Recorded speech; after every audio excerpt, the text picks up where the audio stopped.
Christophe sur France Maghreb 2. Bonjour à tous, merci d'être avec nous en direct sur votre radio France Maghreb 2 en ce mercredi. Nous sommes le 6 octobre, voici le sommaire de cette émission. Et on va parler de plein de sujets aujourd'hui. Et cette question à la une, Éric Zemmour est-il, comment dirais-je, est-ce que les médias sont complices de son ascension? Voilà la question que l'on vous pose, à laquelle vous pouvez répondre d'ailleurs sur Twitter, le Grand Forum FM2, sur Instagram aussi, Christophe le Grand Forum. Vous participez au sondage. Alors évidemment, vous connaissez un peu le résultat, mais on en reparlera évidemment tout à l'heure. Bien sûr, témoignage exclusif de Nabella. Elle sera avec nous à 17h. Elle est handicapée à la suite d'un accident de voiture, se retrouvant en fauteuil roulant, et elle se bat depuis plusieurs mois contre son bailleur pour obtenir une adaptation de son logement. Pour vous donner juste un exemple, ça fait 11 mois qu'elle n'a pas pu prendre de douche parce que son fauteuil ne rentre pas dans la pièce en question, et pour les soins aussi, ça devient très compliqué. Elle est enfermée à domicile, elle ne peut rien faire. Elle nous livrera son témoignage tout à l'heure à 17h. On parlera aussi un peu musique et opérette avec Nariman Bey qui va interpréter la flûte enchantée pas loin de Montpellier ce week-end. Elle sera avec nous. On avait eu d'ailleurs l'occasion de la recevoir, cette petite dame à la grande voix. Et puis le scandale financier qui touche pas mal de responsables dans le monde, on en reparlera. Et on s'intéressera à ceux qui sont concernés au Moyen-Orient, notamment en Jordanie, à Dubaï, Qatar, au Maroc, mais aussi au Liban. Et puis un certain Dominique Strauss-Kahn aussi, qui aurait fait aussi quelques placements frauduleux. On en reparlera tout à l'heure de ces chiffres absolument hallucinants, de ces paradis fiscaux, bien entendu, sur France Maghreb 2. C'est parti pour le LGF, je vous en souhaite la bienvenue les amis. Le Grand Forum, Christophe Franc sur France Maghreb 2. Ouais. Le Grand Forum. Et c'est tous les jours de 16h à 18h, l'émission de référence. Ça s'appelle donc le Grand Forum sur France Maghreb 2. Un habitué, parmi les habitués, monsieur Rudy Kazi, qui est avec nous. Bonjour mon Rudy. Bonjour Christophe, bonjour à tous nos auditeurs. Conseiller municipal, vice-président du CEBIF et également chez les élus de France. C'est ça, l'association des élus de France, l'AEF. L'AEF. Notre journaliste Audrey Pronosti sera avec nous dans un instant pour le quiz. Auquel j'ai convié aussi DJ Nabil qui sera avec nous dans quelques instants sur France Maghreb 2. Il est là même d'ailleurs. Oui, je suis là, ça tout à va, fait, mon cher. Ouais, très bien, mon cher ami. Bon, il y a un invité ce soir, tapis rouge? Non, ça va être un Quoi petit best-of. Oui, tu sais, alors je t'explique, les artistes, tu sais qu'en ce moment, en dehors des cas sanitaires, Covid, tout ce qu'ils ont vécu, ils ont plein de soirées, ils sont à droite, à gauche, ils préparent leurs albums et tout. Je te dis, c'est très difficile de les avoir à l'heure actuelle. Mais voilà, donc non, il y aura un petit best-of et tout. À part s'il y a une surprise, comme ça a été le cas la dernière fois avec Zawani. Ah, ouais. Oui, tu te rappelles? C'était pas prévu, résultat, c'est retrouvé dans l'émission. Je sais que Médine nous écoute du côté du Havre. Médine, si tu veux faire un tapis rouge avec Nabil, bienvenue. Ah avec grand plaisir. Voilà, et on devrait d'ailleurs avoir bientôt sa femme. Tu sais qu'elle a sorti une BD, un livre de cuisine, Chiznan. Pas ça. Voilà. Je kiffe en plus. Ah ouais?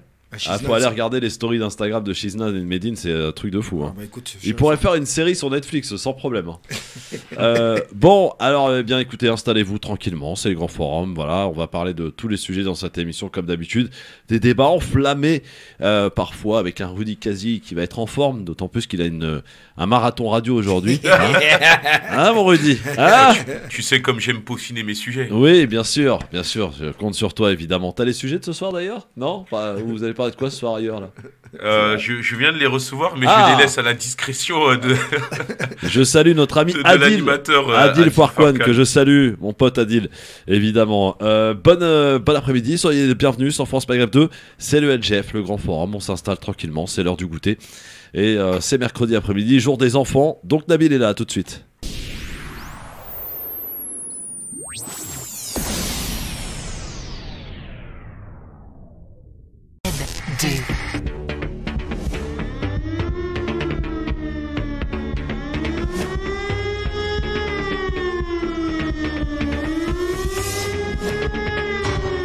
Le LGF, le Grand Forum, merci d'être avec nous en direct les amis, avec Rudy Kazi et Audrey Pronosti qui est avec nous, notre journaliste. Comment ça va ma Audrey? Ça va, vu qu'il fait super beau, moi j'ai la pêche. Ah ouais, ça change d'hier. Putain, hier c'était... Ah ouais. Faut en profiter. Apocalypse, tu vois. Faut en profiter. Bon, avec DJ Nabil aussi qui est avec nous, qui n'a pas d'invité ce soir, je le rappelle. Voilà. Mais je suis là pour le quiz. Ouais. Je ne parle pas politique, je ne parle pas de quoi que ce soit, je suis là pour le quiz. Ouais, bah t'es là pour le quiz, mais t'as pas d'invité ce soir. Bah, les invités, Donc, ce sera les auditeurs auditrices, tout simplement. Ça sent la. Mais non, Tu vas bientôt te virer, toi, je le Alors, sens. Ça sent la défaite. Figure-toi qu'il y a j'ai commencé le tapis rouge le 30 septembre 2020 et il y a plus d'une trentaine d'artistes qui sont passés. Donc j'ai quoi faire pour un Ouais, besta. mais c'est quoi les artistes? C'est pas. Hein? C'est pas. T'es sérieux toi? Il y a Cheb C'est pas Khaled, Booba, tu vois. Cheb Tarek, Cheb Khaled, voilà, Cheb Tarek est T'as vu, passé. je Non, suis, Cheb hein. Tarek, c'est le vendredi, Cheb Tarek. Ah, mais j'ai suivi. Non, non, c'est pas ça. Ah, c'est pas le même, pardon, C'est pas le même. excusez-moi. Non, non, c'est. Allez, c'est parti pour le quiz, les amis, on y va, chop. Le quiz. Jingle. Je sens que ça va tricher. Je sais pas pourquoi. Et pourquoi? Je sais pas. Oh là là, la mauvaise langue. Attention, première question, les auditrices, auditeurs, amis Audrey, amis Rudy, amis Nabil. 1789. Paris redevient la capitale, mais comment s'appelait la capitale avant? Lyon. Lutèce? Lutèce. Bonne réponse. C'était Lyon aussi. Ça va, Rudy? 12, ça s'appelait Très Lyon, bien. non mais n'importe Très bien. quoi. Non, mais c'était Lyon la capitale de Paris. 1789. Mais non, pas du tout. Mais oh là Il y là. a la capitale de France, Oh avant, c'était là pas de là Lyon là à là l'époque? là. Non, pas du tout. Ça Va jamais- ouvrir les Non, bouquins c'est ça, d'histoire. Si, attends, je regarde. Lyon n'a jamais bien été sûr. la capitale. Non, Lyon n'a jamais été la capitale, Ah bon Nabil. C'est dans ses rêves. Je pensais à l'époque. Ouais. Je regarderai parce que j'ai quelque chose dans mon. Oui, dans bah. Non, mais tu verras. Attention, deuxième question. Le vice-président de quel parti a affirmé, je cite, il y a une épuration ethnique dans certains quartiers contre les natifs français? Les Républicains. Oui, les Républicains. Est-ce que tu as éventuellement le nom du vice-président des Républicains? Non. Ah, c'est pas l'autre de Nice? Non, c'est pas lui. J'ai oublié son nom. Tu confonds Il Ciotti. est pas très. Il est pas Ciotti, trop mais c'est connu. pas Gilles Platré. Écoutez Ouais, ce qu'il a dit, c'était hier chez Morandini. Écoutez plutôt. Simplement, ce qu'on voit aujourd'hui dans certains quartiers, et je vais employer un mot qui va forcément faire réagir autour de cette table, moi je sens une espèce d'épuration ethnique, c'est-à-dire que vous avez une partie de la... Mais je vais jusqu'au bout, je vais jusqu'au bout, et je peux même donner des exemples très précis, parce que c'est Allez. pas simplement un sentiment, c'est aussi une réalité, c'est-à-dire que vous avez des personnes d'origine étrangère qui chassent petit à petit ce qu'on appelle en démographie des natifs, c'est-à-dire des gens qui sont originaires du pays, pour faire la Pourquoi place. originaires du pays C'est inadmissible. Non, mais ce que vous dites est très grave. Est-ce qu'il y a- non, mais C'est inadmissible, évidemment. Le plateau s'est offusqué par rapport aux propos de Gilles Platré, qui est le vice-président, rappelons-le, des LR. Incroyable. Voilà. L'épuration ethnique, c'est un Soit génocide. dit en hein. passant, Ouais. ces Voilà, propos, une ce sont, épuration ethnique. ces propos-là, c'est du même acabit que ceux de Ah bah oui. Zemmour. Ah hein, mais donc, c'est la course à bah, Zemmour là. Exactement. Ouais. Mais encore, Zemmour n'a pas dit qu'il y a une épuration ethnique dans les banlieues. Épuration ethnique, ça fait référence Mais tu à la plaisantes? Deuxième Guerre mondiale, ça fait référence à la Shoah, etc. Mm. C'est ça une épuration ethnique, c'est pas genre un remplacement, etc. Qu'il ait des thèses, mais qu'il l'explique, mais pas par des choses aussi graves. Bon, en tout cas, ça nous fait un partout pour l'instant. Un pour Audrey. Ça peut être condamnable, ça? Ah, Ouais, bien sûr, propos. d'ailleurs, Ouais. justement, tu fais bien d'en parler, puisque Aurélien Taché a porté plainte contre Gilles Platré. Ah, Voilà. Eh ben, Donc, tant mieux. Troisième question. Quel président a été assassiné en Égypte en 1981 Nasser, Non. non par un commando qui a ouvert le feu à l'époque sur une tribune officielle lors d'une revue militaire? Ce n'est pas Nasser. Ah, Quel président égyptien a été assassiné? Anwar ou un truc comme Oui, mais comment? Anwar? Anwar. Non, je peux pas accorder Anwar la- El. Oui, Anwar El. Après? Ah, de toute façon, on lui donne le Ouais, point. il a parce que- ouais, il a gagné. Ouais, parce que là, Bon, allez, je te donne le point, mon Rudy. Ah, C'était c'est- Anwar El Sadat. Voilà. Voilà, Voilà. bande d'ignorants. 2-1 pour Rudy, attention. Quel ministre a été moqué sur les réseaux sociaux après avoir tenté de faire de l'humour lors des campus de LREM à Avignon? C'est une femme, Ministre, c'est Euh, pas. habituée des bourdes, on va dire. Bachelot. De l'insoumise? Non, j'ai dit une Non, mais ministre. tu demandes- Ministre, Ah, elle c'est est une pas ministre, insoumise. Bachelot. Non, c'est pas Bachelot. Ça aurait pu être, mais c'est pas elle. Parce qu'elle avait fait des gaffes aussi. C'est pas elle. D'accord. C'est une ministre qui a été secrétaire d'État Elle est auparavant. pas. Chiappa? Chiappa Je te jure, Oh est là une là. bonne Je cherchais réponse. son nom. En même temps, ça pouvait Alors, être je vous qu'elle. remets dans le contexte. Donc, elle explique que Darmanin a reçu un coup de fil, etc., etc. Voici, alors, c'est très court. Marlène Schiappa, je pense que l'école du rire, elle peut encore faire un petit tour. Écoutez plutôt. Et vous faites partie d'un parti politique de gauche. Alors moi, j'étais contente, j'ai appelé toute ma famille, j'ai dit « Allô, c'est Marlène, je suis de gauche, bonne nouvelle !» Oh, le bourde total. ouais. La bourde. Même elle s'est rendue compte de sa connerie. Hein. Alors, bon, voilà. En tout cas, c'était Marlène Schiappa qui s'essaye à l'humour. C'est pas totalement réussi. En tout cas, ça nous fait du 2 partout. Match très serré, les amis. Et moi, je Attention. 0. Oui, toi, t'es à 0 pour l'instant. Ouais, mais... 5e question. 2001. Première confrontation de Algérie-France. Mais attends. Oh. Attends, 2001, Entre sait même l'Algérie pas de et quoi la il va France. parler. Exactement. Bonne réponse, mon Nabil. Faudrait que je mal. marque un point. Heureusement, Ouais, non, mais- heureusement que t'es parti, sinon Attends, je il l'aurais a... eu. Non mais Ah, attends, je vous mais explique, c'est je quand vous même explique. grave là. Je vous suis explique. désolée. Alors, je t'explique. Alors, À SoFoot, ils ont sorti un article. Mais comment tu sais qu'il allait parler de foot? Bah, laisse-moi t'expliquer. Il a dit 2001. Moi, je suis Laisse-moi désolée. t'expliquer. Bah, je peux expliquer ou pas? Un SoFoot, vous connaissez le journal SoFoot? oui, oui. Je suis Ils ont allée sorti un article. Sur l'article, il y a une photo, il y a mes 2 petits frères. voir. Ouais, et Et ben j'ai lu l'article, ça parlait de foot 2001, Algérie-France. mais comment tu Bah- sais qu'il allait parler Ben de c'est foot? bon, il parlait de confrontation Bah, il a 2001. tenté. Mais Il ça a- va. Donc les deux. Il a entendu 2001, il a tenté. Confrontation. Ouais, reportage de plein de France choses. 2 à l'époque, évidemment, jalouse. sur ce match Moi, qui a j'ai été rattrapé. annulé. Écoutez.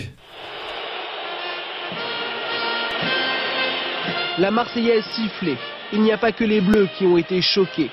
Ce France-Algérie devait être un match historique. Ce n'est pas ce qu'en retiendra Nasser Sanjak, ancien sélectionneur de l'équipe algérienne. C'est sûr que siffler la Marseillaise, c'est pas logique. On n'a pas le droit. Bien au contraire, je crois qu'il aurait été très souhaitable que les 2 hymnes soient applaudis comme ça aurait dû l'être. Les Algérois n'ont toujours pas digéré les images du match. La désillusion est à la hauteur de l'espérance qu'avait suscité cette rencontre. Je dis que c'est pas bien, que c'est honteux, c'est tout. 76e minute de jeu. Michael Silvestre donne son maillot pour échapper aux supporters qui viennent d'envahir la pelouse. Devant cette poignée d'inconscients qui gâchent la fête, Lilian Thuram, lui, laisse exploser sa colère. 1, puis 2, 50, 100 spectateurs viennent d'envahir le terrain. Les forces de sécurité sont débordées. L'arbitre arrête la rencontre. La France mène 4-1. 1200 stadiers mobilisés pour l'occasion, c'est 50% de plus que d'habitude, insuffisant. Au sol, des objets dangereux qui ne devraient pas être là. La Fédération française de football appelle en renfort les gendarmes mobiles. Au Stade de France, on admet avoir été dépassé, mais on assume les choix. C'était une catastrophe, hein, évidemment, ce Algérie-France 2001. Voilà, les stadions ont été complètement débordés, c'était n'importe quoi. En tout cas, c'est le point de Nabil. Il a marqué son point. Attention, il reste 2 questions, une égalité parfaite entre Audrey et Rudy Kazi. Nabil peut peut-être revenir. Oui, peut-être, oui, tout à fait. Qui qu'a dit, je cite, je ne ferai jamais de la politique, je veux rester médiateur et essayer de faire Hanouna. bouger les choses. Cyril Hanouna est une bonne réponse. Ce matin. Bravo. C'était hier matin sur RTL. Ah, c'était hier matin. Je pense Oui. que ce matin, il l'a redit aussi. Il l'a redit peut-être. Mais bon, ce qui est totalement faux puisque tout le monde fait de la politique. Comment ça, c'est quoi Bah tout le monde fait de la Ne me politique. fâche pas avec Non, mais Cyril, lui, je il va pense venir dans l'émission bientôt. Mais Oui, moi, il voulait faire je te référence à fâche Zemmour, avec je pense, personne, genre. je te fâche avec personne, c'est juste que tout le monde fait de la politique. Je pense qu'il Allez, voulait faire référence à un Zemmour. dernier qui qu'a dit. Le discours de Éric Zemmour est facteur de guerre civile. Mélenchon? Non, c'était hier sur BFM TV. C'est un gars de la République En Marche, non? Non, c'est un candidat à la présidentielle. L'écologiste, là. Non. Non, Jadot, non. Jadot, non? Hidalgo. Non, il a été... non, c'est un homme. Pécresse. Non. Pécresse? Non, j'ai Bertrand. dit un homme. Bertrand, vous avez Bertrand. Pécresse, vous me sortez... Je dis un homme, Bah, vous me dites attends, Pécresse. Non, non, bah, il a dit Xavier Bertrand. Non, c'est Bertrand. il a été ministre. Il a été ministre en plus. Qui c'est Il a qui se été présente confondu avec un contrôleur le week-end dernier. Ministre de... Confondu avec un contrôle. Ouais, je te jure que c'est vrai. Oui, mais Dans un ministre train. de... Il a été ministre de quoi? Il se présente en plus, Il a hein été ministre sous François Hollande. Ouais, Ah, je sur sais François Hollande. Ouais. Valls Non, Cazeneuve? non. Il se présente la présidentielle. Montebourg. Montebourg est une bonne Ah réponse. oui, bien sûr. Écoutez ce qu'il a dit hier Bravo. sur BFM TV, Arnaud Des fois, Montebourg. j'ai- Remplacement, elle est peut-être irrationnelle, mais elle correspond à un certain nombre de phénomènes. L'effondrement du système d'intégration. Moi, ma mère s'appelle Leïla. Elle est, comme on dit, nous-nous, algérien et français. Mon grand-père s'appelle Ramli, c'est un arabe. Il avait l'uniforme français. Elle a, ma mère, enseigné à des petits collégiens pendant toute sa carrière de professeur des collèges. Elle a vécu la France de la République où l'ascenseur social fonctionnait pour tout le monde. Tout le monde était français. Mais ça Et fonctionne aujourd'hui, plus. ça ne marche plus. Et ça, c'est une réalité. Donc, il y a deux réponses. Vous avez la réponse de la nation ethnique, la recherche de la pureté de la race française. Ça, c'est la proposition Zemmour, qui est facteur de guerre civile. C'est-à-dire qu'on va remettre des étoiles jaunes, mais pas sur les mêmes. C'est ça. Arnaud Montebourg, voilà. Bonne réponse et victoire de notre ami Rudy Kazi aujourd'hui à ce quiz. Bravo Rudy. J'ai envie de courir et sauter sur la pelouse, sur les genoux. Avec la pose d'Henri sur la. C'était un bon début pour ton marathon radio. T'as pas une chanson là, We Are the Champions, un truc comme ça, dommage. Hein, si, j'aurais pu mettre We Are the Champions par exemple, tu vois. Quand même. Ouais, quand même. En tout cas, bravo Rudy Kazi. Alors, Arnaud Montebourg, il a raison. C'est un facteur de guerre civile. Il a pas totalement tort dans ce qu'il dit. Maintenant, je trouve que voilà, bon. En fait, son amorce, elle est bonne, en fait, parce qu'il va parler de ses origines, etc. Maintenant, moi, je pense que Zemmour, faut l'attaquer sur les idées. Parce que là, le fait de dire ce qu'il dit, est-ce que ça a une réelle portée politique dans le message? Est-ce que ça peut retourner les sondages qui sont affolants du côté de Zemmour? J'en vois pas la puissance ni l'impact de ses propos, d'autant plus qu'il a un peu une parole fatiguée, Montebourg, parce qu'il a été, entre guillemets, au pouvoir pendant longtemps, et cette fracture identitaire, il n'a pas réussi à en faire grand-chose. D'ailleurs, c'était même pas un cheval de bataille pour lui. Donc, venir parler comme ça, c'est un peu passer après l'ambulance. Et voilà, même sa candidature, ça n'imprime pas, tu vois. Tu reconnaîtras quand même que ce qu'il a dit, c'est quand même pas faux. Mais c'est pas le problème, en fait. C'est un homme politique, il est là pour donner une vision pour la France. Et donc, est-ce que ce qu'il dit est vrai factuellement? C'est pas totalement faux. Maintenant, après, moi, je vois pas non plus une guerre civile par rapport au fait que Zemmour est en place. Pour moi, s'il devait y avoir une guerre civile, on l'aurait vu avec les Gilets jaunes. On a vu, en fait, que les États d'aujourd'hui ont une capacité, en fait, à dévoyer parfois des aspirations profondes qui, parfois, prennent une direction un peu de mutinerie, entre guillemets, par une forte communication, par une maîtrise de l'appareil politique. Donc pour moi, il y aura pas de guerre civile, en fait. Les gens qui tiennent le pouvoir sont trop intelligents. On parlera tout à l'heure, Rudy. C'est un homme intelligent, il n'a pas fait grand-chose. On merci en tout cas Didier Nabil. Ouais, merci à vous, bonne émission. Tu bosses pas ce soir, c'est ça? Si, moi je serai là ce soir. Il arrête pas de je sais pas ce qu'il a aujourd'hui. Je suis là, t'inquiète pas. Bon, tiens, reste avec nous, on va recevoir une artiste. Mais c'est pas une artiste qui fait du rail, hein. C'est une vraie artiste avec une vraie voix. Elle s'appelle Nariman B. Il est taquin aujourd'hui. Nariman, bonjour. Nariman, allume ton micro, Nariman. Si tu veux faire de la voix radio et chanter, allume ton micro, Nariman. Ouais, ça prouve qu'on fait pas les essais techniques, tu vois. Voilà.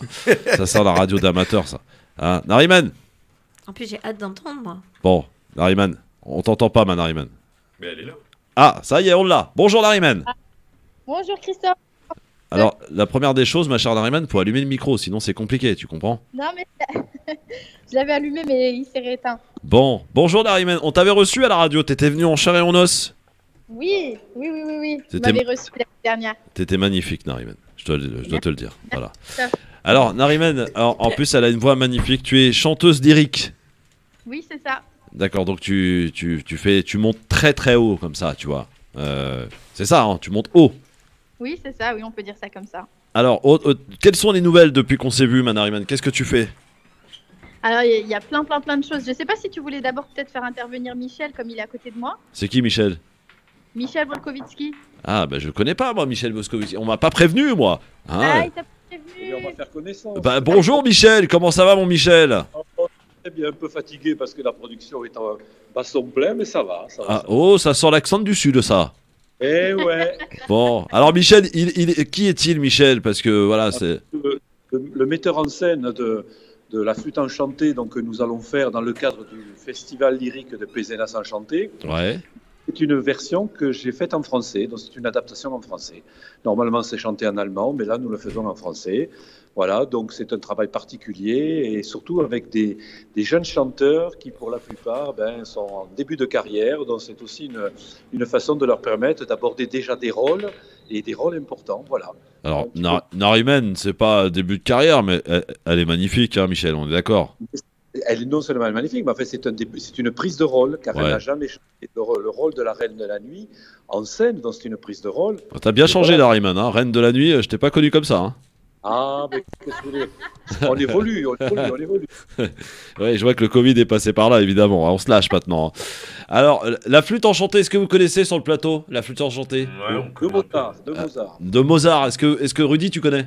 Ouais, je connais. Hein. Ouais, tu connais la flûte enchantée de Mozart, Audrey? Bah quand même. Bah, quoi quand même? Attends, c'est pas évident. Moi par exemple, Bah moi je le fais écouter à mes musique classique, élèves, je suis alors, pas tu trop vois. musique classique, tu vois. Moi mais non ça fait plus, partie mais du bon, patrimoine. ouais, Oui, ça fait partie du patrimoine, mais bon, ça va. Musical, je veux dire. Ouais, tu vas pas nous la faire à la Zemmour là, c'est bon. Hein. Pas du tout. Bah déjà c'est pas français. Hein. Ah oui, ah donc il aime pas. Donc Éric Zemmour viendra pas vous voir hein, déjà samedi. On l'a quitté. Très bien, ça tombe bien. Alors ça va se passer où? Comment? Racontez-moi, Michel.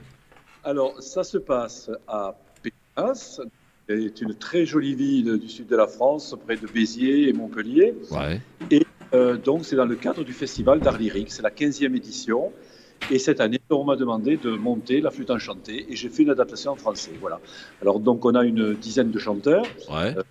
C'est parce que c'est une production où il y a beaucoup de rôles. Et dans cette production, Narimène aura le rôle de la reine, une reine un petit peu terrifiante. Hein, Oui, ça lui va très bien. Ça rigole pas. Hein, ouais. Ça rigole. Elle a une voix magnifique, Narimène. Hein. Surtout un répertoire accessible, parce que c'est vraiment une tessiture de coloratour, mais un coloratour dramatique qui permet effectivement de donner à ce personnage toute sa dimension dramatique. Voilà, une femme de la colère, une femme de la vengeance, une femme qui ne rigole pas. Hein. Ouais. Voilà. Donc, voilà. Donc, quand j'ai connu Narimène, nous avons travaillé plusieurs fois ensemble. Et quand on m'a demandé ce projet, j'ai pensé tout de suite à elle pour faire ce rôle qui est excessivement difficile. Ah oui, pourquoi? En quoi c'est difficile, Narimène, de faire ce rôle? Alors, c'est difficile parce que, alors on sait déjà qu'on nous attend au tournant parce que c'est un des rôles les plus difficiles à interpréter. Ouais.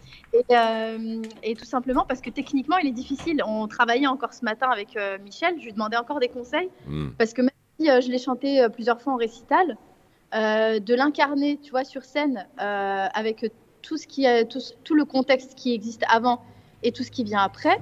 C'est vraiment un morceau de bravoure, tu vois. Tu as des vocalises qui sont très longues, difficiles, et que tu dois tenir souvent en une seule respiration. Ouais, alors, t'as la pression, Narimène? Franchement. Non, ça va. Quoi? Michel, il me met à l'aise. Non, ah ouais. Ça va. Bon, c'est plus facile de chanter du Booba, on est d'accord, hein, Narimène?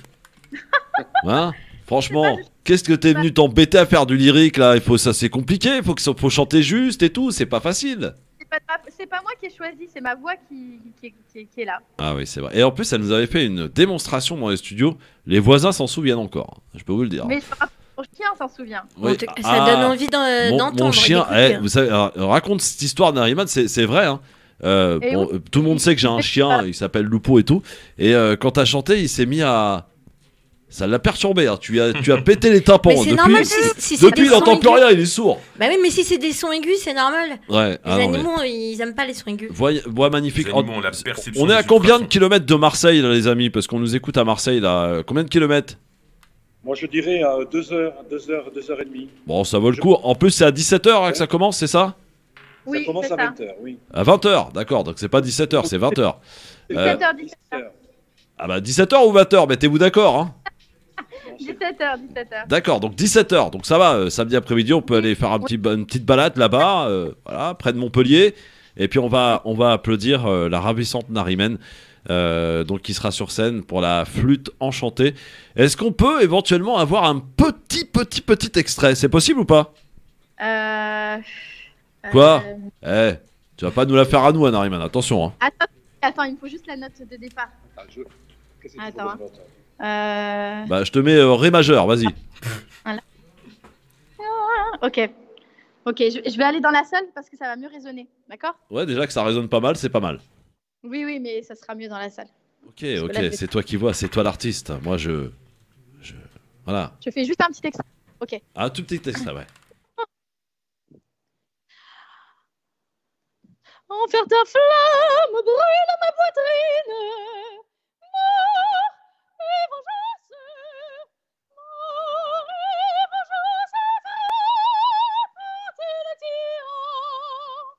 Oui, par ta main, Zastre doit enfin mourir. Par ta main, Zastre doit enfin mourir. Sinon tu n'es pas bien aimé. Non, tu ne sais pas ma fille bien-aimée.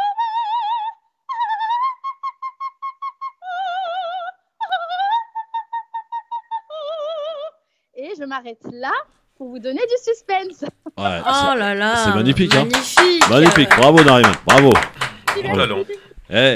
T'imagines, t'as une femme comme Nariman, pour t'engueuler, elle te gueule dessus. Je peux te dire qu'avec sa voix, t'as te fait fuir. C'est bon, t'es tranquille.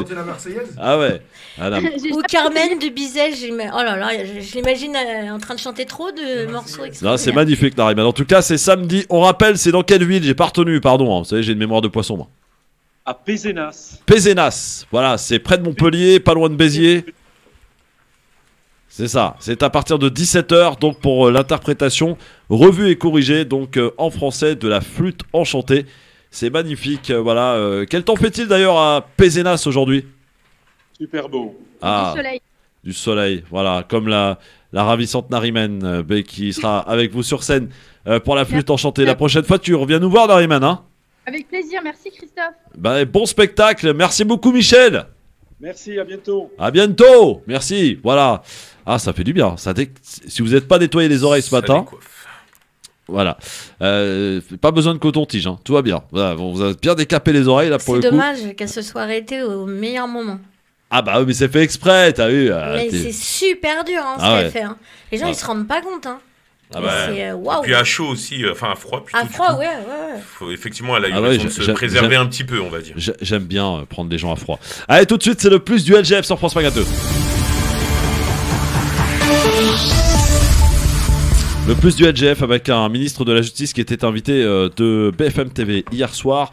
Et le BFM TV ministre de la Justice, Éric Dupond-Moretti, ancien avocat très connu, a eu des mots très durs envers Éric Zemmour. Écoutez plutôt ce qu'il a dit hier soir. Éric Zemmour est raciste selon vous? Ça me paraît clair, non?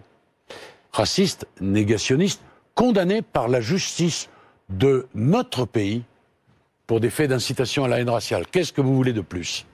Est-ce qu'il est un danger aujourd'hui pour la France? Je sais pas, monsieur. J'espère que certains vont ouvrir les yeux. Enfin, tournez pas autour du pot. Je tourne pas autour du pot. Est-ce qu'il est un danger pour vous, selon vous, pour la France? Monsieur, je viens de vous répondre. J'espère que l'on va ouvrir les yeux. Pour le moment, monsieur Zemmour, il est polémiste, de talent, journaliste, écrivain. Mais bientôt candidat. Tout le monde le sait. Mais c'est quoi d'abord son programme? J'ai du mal. Non, mais il a compris ça. Et je vais vous dire, il se cache derrière ses multiples casquettes et il n'entend pas, pour le moment, se déclarer à la présidence de la République. Parce que s'il le fait, qu'est-ce que vous lui direz?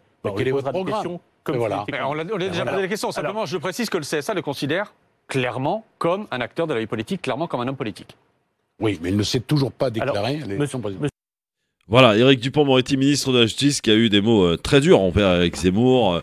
C'est un raciste, il a été condamné d'ailleurs, il fait du négationnisme. Est-ce que le ministre est un peu sorti de son rôle, Audrey?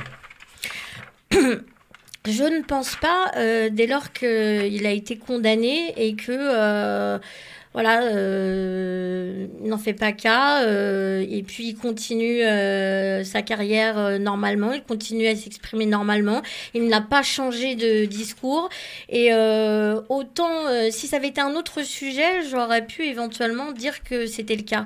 Là non, je pense qu'il est resté dans son rôle de ministre, en tout cas garde des Sceaux, parce qu'on peut dire ce qu'on veut, c'est quand même scandaleux, il a été condamné et il continue à s'exprimer normalement sans aucune impunité, comme s'il n'avait jamais été. On en parlera d'ailleurs plus longuement tout à l'heure avec cette question qu'on vous pose d'ailleurs, à laquelle vous pouvez répondre sur Twitter et le Grand Forum FM2, sur Instagram aussi.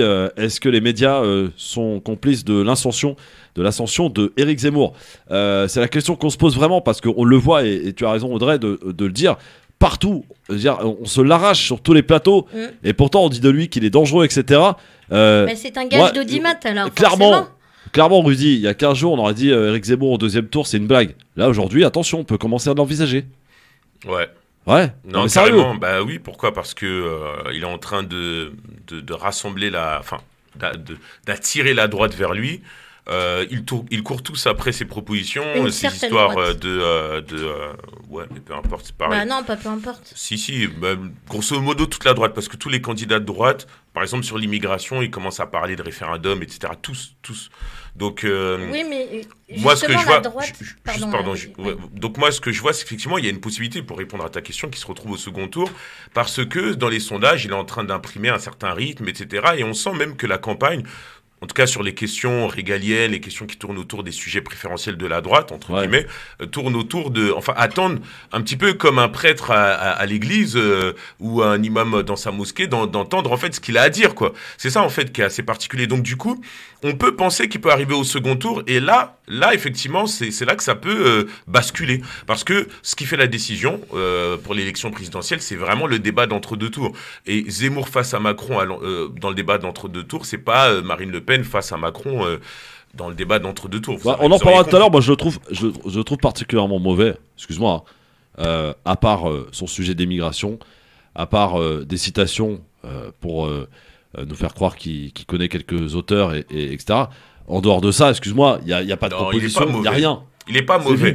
Parce que, en fait. Mais il a raison. Il n'y a pas de programme économique déjà. Rien que ça. Mais je suis d'accord. Je pense qu'il a une vision économique, mais il n'a pas de programme. De toute façon, il n'a aucun programme. Et il ne peut pas dire qu'il en a un, puisque pour le moment, il n'est pas officiellement candidat. Mais dire en fait qu'il est mauvais, moi je trouve en fait que c'est faire une sorte de militantisme anti-Zemmour. Après, on a le droit, on fait ce qu'on veut, il n'y a pas de problème. Hein. Mais en fait, le problème, c'est que c'est sur ce terrain, c'est sur ce terrain qu'il réussit en fait. Dire en fait, faire des attaques en fait à nos minem sur Zemmour, ça ne marche plus, pas plus que ça ne marchait. On en parlera sur Marine Le Pen, l'attaquer sur les idées. Gardez-vous pour tout à l'heure, on va accueillir juste Lounès qui est avec nous. Nous appelle d'où, Lounès? C'est Drancy, là je suis sur l'autoroute. Hein. Ça va mon Lounès? Ouais, et toi Christophe? Bah, très très bien mon Lounès, qu'est-ce que vous voulez nous dire? Vas-y, on t'écoute. Ouais, je voulais juste te dire effectivement, hein, c'est les médias qui l'ont fait, les médias, c'est une histoire d'audimat, et surtout ceux qui voteront dans l'hypothèse où il ira loin, j'espère que le feu va s'éteindre. Bah, le point du couteau se tournera vers eux, les étrangers, les enfants d'immigrés. Et on a un pays d'accueil, hein, si ça va pas, on partira, mais on n'en est pas là, hein, bien sûr. Ah non, mais non, on est chez nous ici. Ah, bien sûr que non. Bah oui.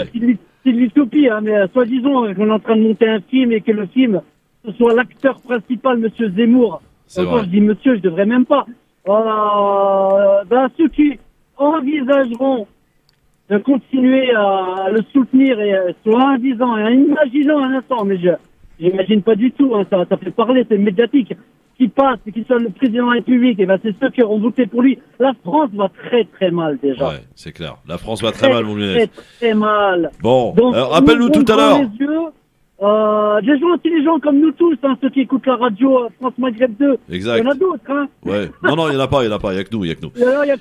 Bon. Voilà. À tout à l'heure, mon Lounès, rappelle-nous si tu veux, parce qu'on va en parler plus longuement, et va voter sur Twitter, le Grand Forum FM2. Les médias sont-ils complices de l'ascension de Éric Zemmour? C'est la question que l'on vous pose aujourd'hui, à laquelle vous répondez dans un instant. Témoignage exclusif de Nabella, handicapée. Elle nous racontera son cauchemar, son quotidien, à la suite d'un accident de voiture. Voilà, après de quelques mois qu'elle n'a pas pu prendre de douche. Pourquoi? Parce que son appartement n'est pas adapté. Elle se bat contre son bailleur depuis quelques mois. On en parle avec elle dans un instant.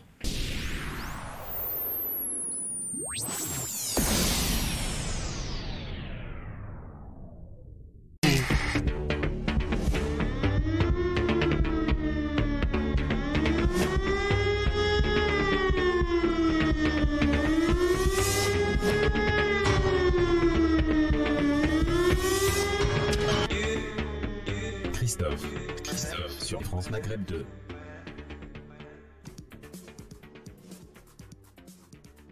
France Maghreb 2. France Maghreb 2. Sur 94 FM. À Clermont-Ferrand et toute sa région. Merci d'être avec nous en direct sur votre radio France Maghreb 2, les amis, avec Audrey Pronesti, avec Rudy Kazi qui sont avec nous. Bienvenue à vous, où que vous soyez d'ailleurs, pour nous rejoindre à Marseille. On vous salue, les Marseillais et les Marseillaises. On va bientôt venir vous voir d'ailleurs, hein, prochainement, au mois d'octobre puis au mois de novembre. Ouais, et ouais. L'année prochaine, avec la Ligue des Champions, on va passer vous voir. Quoi? Non, la Ligue des Champions pour Marseille, t'es fou toi? Non, on va passer, nous, Parisiens, avec la Ligue des Champions à Marseille. Ah oui, c'est bien ce que je me disais, t'es parisien. Ah bah évidemment. Ouais. Allez, les amis, elle est avec nous. Et je la remercie d'abord parce que c'est vraiment pas facile de s'exprimer, de parler de soi, de parler de son quotidien. Elle s'appelle Nabella, elle est avec nous sur France Maghreb 2. Bonsoir Nabella. Bonsoir à toutes et à tous, bonsoir Christophe. Merci d'avoir accepté Bonsoir, notre Nabella. invitation parce que ton témoignage est important, Nabella. On va dire que voilà, concours de circonstances, la vie parfois nous réserve de mauvaises surprises. Suite à un accident de voiture, tu t'es retrouvé paraplégique. En fait, je suis hémiparésique, donc c'est toute la partie droite de mon corps qui fonctionne très difficilement, avec des douleurs chroniques importantes. Ça se traduit comment au quotidien, afin qu'on comprenne un peu, Nabella? Au quotidien, c'est très peu de mouvement, c'est être alité plus de 23 heures par jour. C'est un périmètre de marche avec beaucoup de rééducation qui était de 100 mètres et qui aujourd'hui est descendu à 20 mètres. Donc, c'est limiter ses mouvements, c'est prévoir, calculer chacune de ses actions pour ne pas faire monter la douleur trop haut et être dans une douleur insupportable. Ça veut dire que tu n'as plus de sensation de toute la partie droite de ton corps, de haut en bas. C'est ça, c'est-à-dire que je sens un petit peu, mais très peu en fait. Et c'est surtout que ma jambe ne répond plus à mes ordres. Les bras? Difficilement. Donc ça nécessite que tu sois en fauteuil roulant. Oui, c'est ça. Alors, avant, je pouvais encore un tout petit peu marcher avec l'aide d'une prothèse qui me permettait de faire quelques petits mouvements. Mais il faut que le temps de marche soit très, très, très réduit. Voilà. Sinon, je dois être en fauteuil roulant électrique, vu qu'à la base, je suis droitière et que là, c'est ma partie gauche qui a pris le relais. Ouais, forcément. Comment tu as vécu ce drame, Nabella? En fait, au début, on est dans une bulle. Alors, déjà parce que j'ai eu un trauma crânien qui a fait que ça m'a complètement éloignée de la réalité. Et puis après, on prend conscience. Au bout d'un certain temps, les médecins vous disent que ça restera comme ça. Et là, c'est dur, c'est très dur parce qu'on a envie de sa vie d'avant. Au final, on se rend compte qu'on l'aime beaucoup, qu'elle était très agréable. Mais c'est pas ce qu'il y a de plus dur. Bizarrement, le handicap, pour moi, c'était quelque chose que j'avais toujours un peu intégré dans ma vie. Je savais que ça existait, je savais que c'était possible. Dans le cadre de mon travail, j'avais fait beaucoup de politique sur le handicap. Donc, c'était quelque chose qui n'était pas éloigné de moi. Et je me disais, c'est la vie. C'est la vie, il faut apprendre maintenant à vivre avec et s'en sortir. Mais c'était sans prendre en compte tout ce qui était administratif, tout le parcours du combattant qui est extrêmement difficile. C'était quoi ta vie d'avant, Nabella? Alors, ma vie d'avant, j'étais directrice RH et juridique. J'étais partie à La Réunion puisqu'on m'avait recrutée pour travailler sur la chaîne télé qui travaillait et sur Madagascar et sur l'île Maurice. Donc, je voyageais et j'étais plutôt active sur notamment l'entrepreneuriat en banlieue, etc. Et d'un seul coup, plus rien. Et d'un seul coup, vous êtes totalement isolé. Vous êtes isolé, on est confronté au milieu médical qui n'est pas toujours évident, surtout quand on n'y a jamais été confronté. On vous parle de choses que vous ne comprenez pas, on vous demande de vous adapter à votre handicap, mais vous ne savez pas comment. On vous demande de trouver de nouvelles passions, sauf que celles que vous aviez avant, vous les adoriez et c'est difficile d'aller vers autre chose. C'est le changement dans votre entourage, c'est les hôpitaux, c'est tout ça. C'est les amis qui disparaissent un peu? Aussi. Alors, vous avez des amis qui disparaissent, mais au final, ce n'étaient pas des vrais. Exact. Et puis, il y a ceux avec qui les liens sont encore plus forts, avec qui vous nouez des liens qui font qu'ils deviennent une famille. Comment, en étant handicapé, on arrive à conserver une vie de femme? Alors, je pense qu'on en fait, en tout cas au début, abstraction. Et après, pour pouvoir y retourner, il faut encore pouvoir avoir accès à l'extérieur, ce qui n'est pas mon cas. Donc, ça limite beaucoup de possibilités pour se réinventer. Pour ceux qui peuvent sortir, oui, ils vont tout doucement se réapproprier une vie, avoir envie de nouveau de faire attention à soi, retrouver de la confiance. Mais pour ça, il faut une vie sociale. C'est quoi tes rêves aujourd'hui, Nabella? Mon plus grand rêve aujourd'hui, c'est de pouvoir vivre normalement. Alors, je sais qu'avec un handicap, ça peut paraître étonnant, ce que je viens de dire, mais je sais que c'est possible. Et pour ça, c'est avoir un logement qui est adapté pour pouvoir retrouver une vie sociale et pour pouvoir participer, participer à la vie sociale, en fait, être de nouveau une citoyenne comme les autres. C'est un combat que tu mènes face à ton bailleur, puisque tu habites donc dans un appartement en région parisienne. Inutile de dire où, ça n'a pas beaucoup d'importance. Et aujourd'hui, ton handicap, ce fauteuil électrique que tu as, t'empêche de faire pas mal de choses, et notamment, ne serait-ce que de se doucher. Oui. En fait, la difficulté, c'est que j'étais dans un premier appartement qui était donc plus du tout adapté, puisqu'il y avait une marge de 20 cm pour atteindre la douche. Donc, c'était très compliqué, et que mon fauteuil ne rentrait plus dans l'appartement, donc on l'avait stocké à l'extérieur de chez moi. Donc, ça servait un peu à rien. Puis, il y a 11 mois, on m'a proposé un appartement dit PMR. Donc, moi, ça faisait 5 ans que j'attendais. Donc, j'ai bondi de joie, je l'ai accepté. Sauf qu'une fois arrivé dans ce logement, il s'est avéré que c'est un logement adapté plus ou moins à un fauteuil manuel, ce qui n'est pas du tout la même chose qu'un fauteuil électrique. Pour vous expliquer, un fauteuil manuel tourne sur lui-même. Donc, il y a très peu de rotation. Alors qu'un fauteuil électrique, c'est comme une voiture. Ça demande beaucoup plus d'espace. Donc, mon fauteuil aujourd'hui est inutile dans mon appartement. Donc, il est bloqué dans le couloir d'entrée. Ne pouvant pas faire de rotation, je ne peux pas sortir avec vers l'extérieur. Et comme il y a 2 couloirs pour atteindre la salle de bain, autant vous dire qu'il ne passe pas. Donc tu es cloisonné dans une partie de l'appartement dans laquelle tu ne peux pas circuler. Exactement, c'est ça. C'est exactement ça. Que répond le bailleur? Ah, mais qui sont mobilisés, mais comme ils sont mobilisés depuis 5 ans. C'est bien ça qui est désespérant, c'est qu'ils vous disent qu'ils sont mobilisés, puis au bout d'un moment, quand vous leur expliquez exactement le besoin par rapport au handicap, donc le nombre de mètres carrés pour la salle de bain, le fait qu'il faut une rotation à l'entrée pour pouvoir entrer et sortir de l'appartement, là, ils ont l'impression que c'est des caprices. Donc, ils vous disent que votre handicap est particulier. Alors, pourquoi, je ne sais pas. Je ne suis pas la seule à être en fauteuil électrique, et encore, j'ai la chance de pouvoir un petit peu me lever, donc ça me facilite un peu les choses par rapport à quelqu'un qui ne se lève plus du tout. Mais d'aller se doucher, c'est compliqué. Tu n'y arrives pas. Non, parce qu'en fait, la douche n'est pas adaptée. Ça veut dire que même en mettant... Déjà, il faut que je mette mon orthèse. Donc, se doucher avec une prothèse, ce n'est pas trop compatible. Après, il faut que je puisse être sur un banc pour pouvoir m'asseoir. Parce qu'un fauteuil, c'est pas suffisant. Il faut de l'espace, en fait, puisque mon corps s'appuie sur la partie gauche. Il n'y a pas de banc, il n'y a pas de chaise à l'intérieur de la douche. Donc, il faudrait que je reste debout, ce qui est impossible. Et de plus, il y a une paroi avec une marche de 10 cm. Dans un appartement qui est censé être un appartement PMR, hein, adapté. Exactement. Exactement.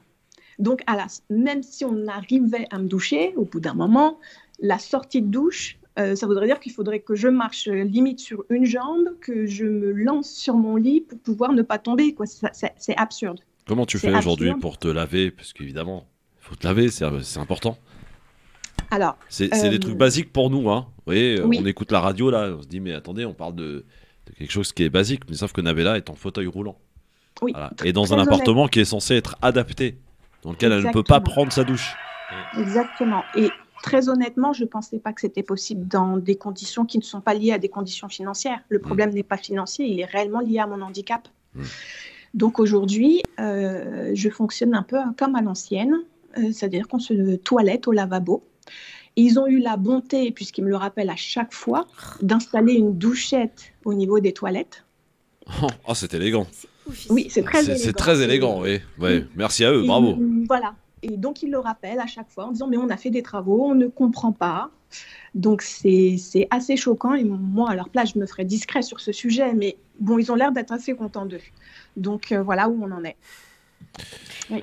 Audrey. Moi, en écoutant le témoignage de Nabella, je me demande si... bon, je ne suis pas spécialisée, mais effectivement, peut-être qu'il devrait envisager de faire une douche à l'italienne. Comme ça, il y a le même niveau et, au sol. Et puis, ça serait peut-être plus pratique pour vous. D'agrandir les murs, voilà. C'est pas compliqué. Hein. Bah oui. Alors, en fait, la difficulté, c'est que même l'extérieur du bâtiment n'est pas adapté. Donc, c'est une mutation qu'on doit faire. Ouais. Mais ils avaient pensé faire des travaux. Alors, au mois de juillet, en alertant le directeur général adjoint, ils ont dit, bon, on va quand même faire des travaux. Et là, ils m'ont dit, vous devez quitter l'appartement 7 jours. Et on va vous mettre dans un logement hôtel à Clichy. Ils m'ont envoyé les photos.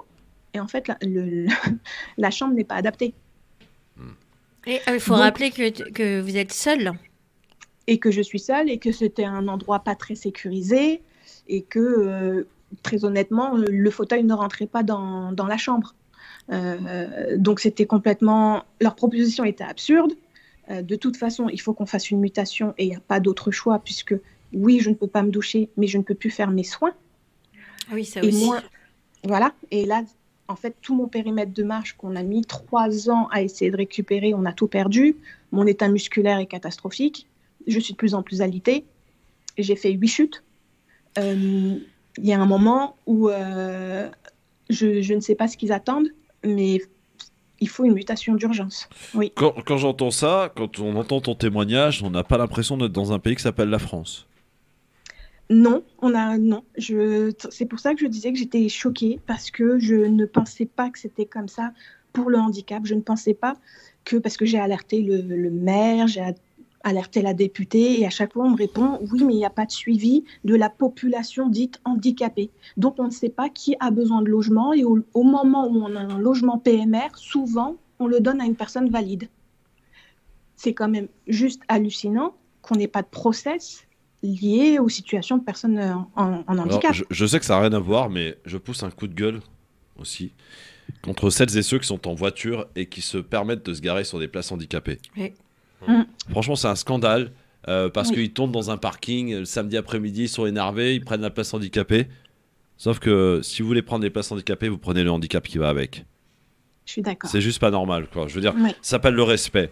Ça s'appelle le respect, tout simplement. Nabella est avec nous en direct, Rudy. C'est consternant. Ouais, complètement, parce que c'est un peu comme une double peine. Ouais, c'est ça, c'est une double peine. De subir, parce que, tu vois, quand tu es né avec un handicap, c'est difficile. Mais, il y a comme une adaptation naturelle, en fait, pour avoir toujours connu ce handicap.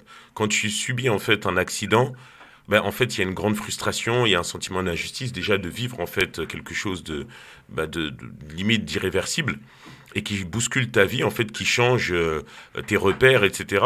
Et en plus de ça, là où tu devrais t'attendre à être accompagné par la société, tu vois que certains jouent le jeu et d'autres ne jouent pas le jeu. Sans vouloir trop politiser la chose, mais quelqu'un se rappelle, lors de l'élection 2017, si la question du handicap a été au centre des préoccupations? Absolument pas. Absolument pas. Elle n'y est jamais parce qu'ils n'ont pas de réponse. Les politiques n'ont aucune réponse. Et quand on parle de handicap, il y a des choses totalement absurdes. Est-ce que vous savez que les trisomiques en France se font pas soignés en France, mais ils se font soigner en Belgique, dans des centres d'internement qui défient toutes les lois de l'humanisme. Bref, il y a des choses comme ça que moi je ne comprends pas. Les transports en commun, Rudy. Ou les transports en commun, l'accession, effectivement, à certains... Nabella peut pas prendre le métro, par exemple. Aux infrastructures, même de la rue, parfois aussi. On peut pas, des trottoirs trop hauts, etc. Pas de signalétique, par exemple, pour les personnes atteintes de cécité ou qui sont aveugles. Enfin bref, il y a vraiment... C'est vraiment... En fait... Moi, je suis français, mais j'ai encore en moi, en fait, une partie de cette culture africaine. Pardonnez-moi, ça fera peut-être pas plaisir à certains candidats, pas encore déclarés aux élections présidentielles, mais dans cette culture-là, on prend soin des gens. Moi, j'avais un oncle qui était atteint d'un handicap parce qu'il était né au forceps et ça lui avait brisé les mâchoires. Et il faisait souvent des dépressions, il prenait des médicaments lourds. Et j'ai grandi avec lui et parfois, ça m'arrivait de l'emmener aux toilettes pour l'aider à faire pipi. Je vous passe les détails. Donc, c'est des choses qui marquent. Toute la société, en fait, doit se saisir de ce genre de choses. Et moi, je ne comprends pas qu'autour de Nabilla, il n'y ait pas des personnes, en fait, qui l'aident, qui fassent des recours. Enfin, voilà, quoi. Où est la société civile? Surtout qu'il y a des choses à faire. Mais il y a plein de choses à faire. Voilà. Est-ce qu'il n'y a pas peut-être à un moment, Nabella, d'entamer une action en justice maintenant? Au bout d'un moment, ça suffit. Alors, il y a non-assistance à personne en danger, là. J'ai saisi le défenseur des droits. Qui m'a répondu après avoir eu 3F au téléphone, qui m'avait proposé des logements de nouveau inadaptés, mais ça il le précisait pas, que la mutation n'était pas un droit du fait du handicap. Pardon. Incroyable. Tu peux répéter cette phrase parce que là, elle m'a choqué. Là, vas-y, répète-moi cette phrase. La mutation vers un nouveau logement du fait du handicap n'était pas un droit. Et c'est le défenseur des droits qui vous dit, hein. Défenseur des droits. Le défenseur des droits qui m'a tenu ça. Et d'ailleurs, j'ai publié ma vidéo juste après cette discussion parce que je me suis effondrée. Je suis juriste de base, donc d'entendre ça pour moi c'était d'une violence très importante. Mais il s'appuie sur quoi? Il s'appuie sur quoi? Sur quel élément de la loi pour dire ça? Puis ça appuie sur rien du tout, il n'y a aucun élément de loi là-dessus. Je veux dire, quand on parle de défenseur des droits qui vous sort un truc pareil, on se dit mais j'ai mecs changé de métier, quoi. Je sais pas. Mais après, le défenseur des droits, ça fonctionne d'une certaine manière, en fait, parce que le défenseur des droits, c'est une institution. C'est pas le défenseur des droits nommé en tant que tel qui répond. Il y a des éléments qui le représentent dans certains départements, etc. Et moi, je sais pas, mais ce qu'il faudrait, en fait, c'est que cette demande, non, et laisse-moi aller jusqu'au bout, c'est que cette demande, en fait, puisse remonter jusqu'à la défenseuse des droits, parce qu'on a l'impression que c'est pas remonté loin, en fait. On a un secrétaire d'État des personnes handicapées, Nabila, on a un secrétaire d'État aux personnes handicapées dans ce pays. C'est remonté très loin, puisque j'ai même écrit à la présidence de la République, qui me renvoie vers le préfet du 92, qui lui ne répond jamais. Donc il y a un moment où personne ne répond, parce que tout le monde se renvoie la balle. De handicap, ils savent très bien que je ne peux pas sortir, que je ne peux pas aller les alerter dans leur bureau et les embêter.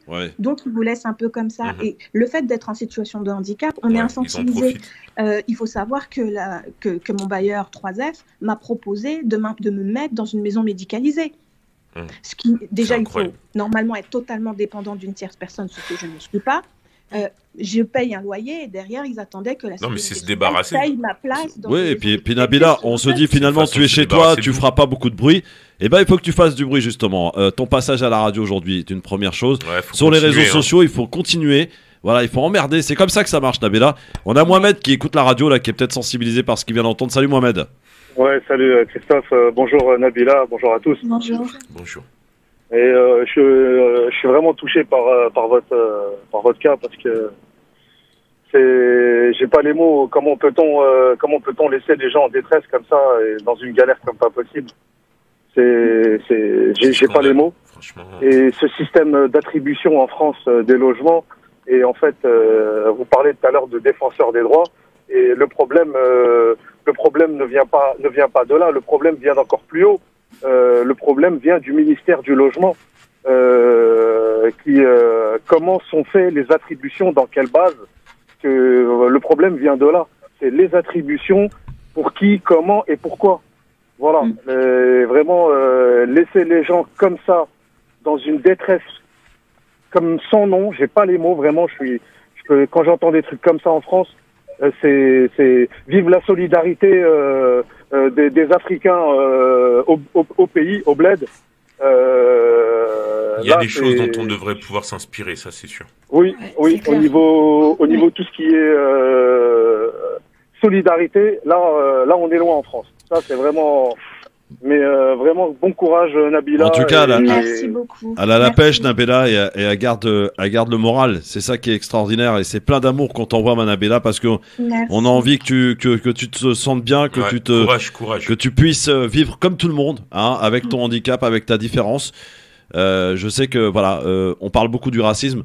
Voilà, le racisme c'est aussi ça. C'est blandiphobie. Voilà, c'est ça. J'ai de nombreux témoignages qui vont dans ce sens, et c'est là où je me rends compte qu'on est très très nombreux, et souvent des gens de milieu populaire. Bien sûr. Ce qui confirme de nouveau qu'il y a de blandiphobie, mais il y a aussi une discrimination sociale. Merci Mohamed, en tout cas d'avoir appelé, c'est gentil Mohamed. Merci beaucoup. Et bon courage Nabila. Et mène tous les recours que tu peux, Nabila. Je sais pas si tu te elle est pas rapproches. partie, t'inquiète. Reste avec nous. Nabila, je suis bien avec elle. Elle est magnifique en plus.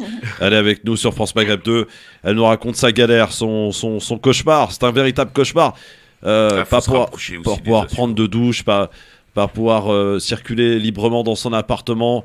C'est une prison, même pas à ciel ouvert là. C'est une prison, tu vois. C'est une prison. J'ai même pas droit à la douche et j'ai même pas droit à la promenade. Clairement, et j'ai pas commis de crime. C'est ça. Et t'as pas commis de crime. C'est terrible. Nabila, est-ce que tu t'es rapproché d'associations qui peuvent aider, même pour faire des recours juridiques, pour avoir un suivi? Ouais, c'est vrai. Il y a des grosses associations des paralysés de France, je crois, un truc comme ça, une grosse association qui pèse pourtant. Oui, alors. Et qui peuvent se constituer aussi partie civile dans des affaires et tout. Donc, Nabila. Oui. Alors, c'est pas évident, parce que l'association des paralysés de France, j'étais proche d'eux. C'est d'ailleurs eux qui ont déterminé le besoin par rapport à l'appartement qu'ils ont transmis à 3F. Le souci, c'est que c'est des associations qui sont aussi gestionnaires des maisons médicalisées. Donc, ils vous les proposent aussi. Et ils travaillent avec 3F sur ces maisons médicalisées. Donc, il y a un moment où il y a un peu de connivence qui est compliquée. Et donc, il faut essayer de se faire accompagner d'associations qui sont plus petites. Certaines essayent, mais en fait, aujourd'hui, le droit est bloqué. Mais il y en a C'est ça, d'autres, la non, à difficulté. part cette association des paralysés de France, il y en a d'autres, non? Pas tant que ça veut dire Non. que vous écrivez à beaucoup d'associations, mais chacun a son combat. Donc dans le logement, par exemple, ça va être l'insalubrité. Mon logement n'est pas insalubre, il est inadapté. Donc en fait, on envoie de l'aide un peu partout, mais le retour est quand même assez difficile. Ouais. Et c'est pour ça d'ailleurs que ces sociétés HLM peuvent en profiter. Ouais. Nabila, Parce qu'ils savent très bien qu'on est Donc isolé. même auprès des associations, il y a une forme d'indifférenciation en fait du handicap, quoi. C'est Ou une de banalisation, parti pris. quoi. Ou de parti pris. Ouais, voilà. ou de- Nabila, ça ressemble à quoi ton quotidien du matin au soir? Bah, c'est être on entend alité. bien. C'est être alité, c'est essayer de se déplacer dans un logement qui n'est pas du tout adapté. Donc, c'est augmenter sa douleur extrêmement vite. Il faut savoir que je suis sur une douleur de 8 sur 10 de manière continue. Donc, dès que je vais faire un effort, je monte à 9, 10 et ça devient insupportable parce que là, c'est le moral qui prend. C'est ce combat parce que ça fait 5 ans. Donc, je m'accroche, mais ça devient de plus en plus difficile. C'était ma rééducation tant que je le pouvais, parce que qui dit rééducation dit un temps de récupération qui est très long, et puis de longues hospitalisations avec. Et là, tout s'est arrêté, donc l'espoir se réduit parce que mon corps se détériore et que c'était ma seule et unique motivation, c'était de récupérer au maximum ce corps. On rappelle, tu es jeune, tu es belle, tu as 42 ans. Ouais. Jeune, c'est jeune, 42 ans. Hein, Oui, c'est encore Nabila. jeune. C'est encore très jeune. Et Nabila, je sais pas si c'est trop personnel, mais est-ce que tu es entouré, je veux dire, familialement et tout? Alors, la difficulté, c'est que ma famille habite loin. Ils sont à l'étranger pour la plupart. Après, j'ai quelques amis qui sont là, et heureusement. Mais c'est vrai que ça reste compliqué parce que on me rend dépendante, ce que je ne veux pas. C'est-à-dire qu'on m'oblige à demander à mon auxiliaire de vie ou aux personnes qui m'entourent d'aller m'acheter quelque chose ou d'aller jeter ma poubelle, tout simplement. Et ça, j'avais envie de le maintenir le plus longtemps possible. Alors, je sais très bien que mon état sur le long terme va se dégrader, mais comment on me le laisse tant que je peux l'avoir? C'est surtout ça. Moi, je suis effaré. Hein. Regardez, Franchement, je suis quoi. effaré d'entendre tout ça, de voir que ça se passe en France, dans notre pays. Voilà, Nabila, pour ceux qui nous rejoignent, est handicapée. Elle habite un appartement qui n'est pas adapté. Et pourtant, c'est un appartement dit PMR. Elle demande, elle se bat depuis des mois et des mois contre son bailleur. Nabila, à titre d'exemple, ne peut pas aller prendre sa douche tout simplement parce que c'est pas adapté et que son fauteuil ne rentre pas et qu'il y a une marche, etc. Nabila, je suppose que ça doit t'arriver d'avoir une grosse baisse de morale, de dire je n'y crois plus, j'ai plus envie. Mais bien sûr. Et j'ai alerté mon bailleur. À Je quoi lui tu ai te dit, raccroches dans ces cas-là? À quoi tu te raccroches? à ce combat.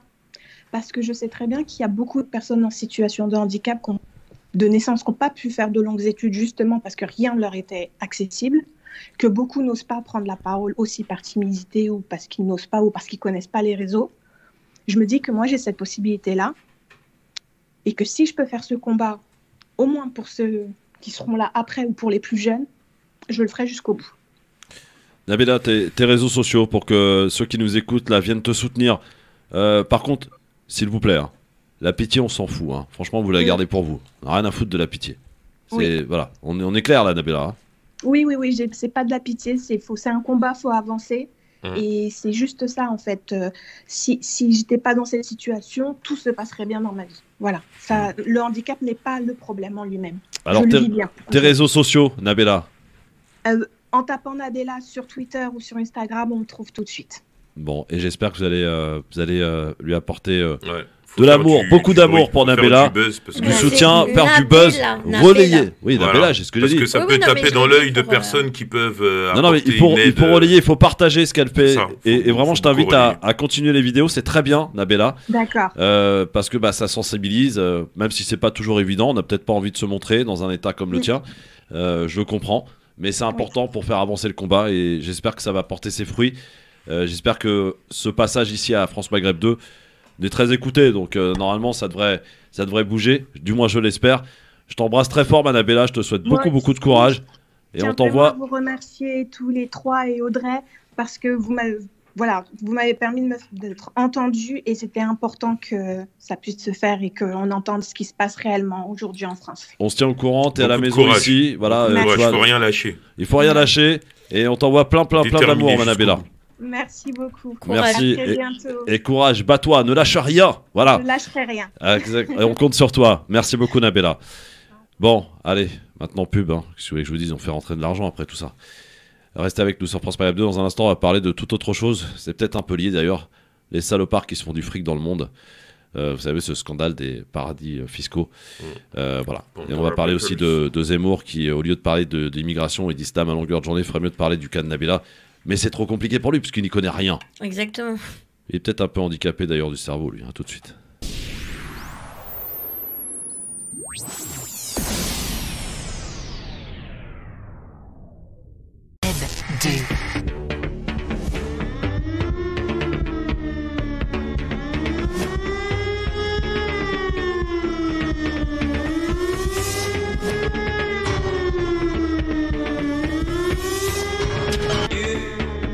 Christophe sur France Maghreb 2.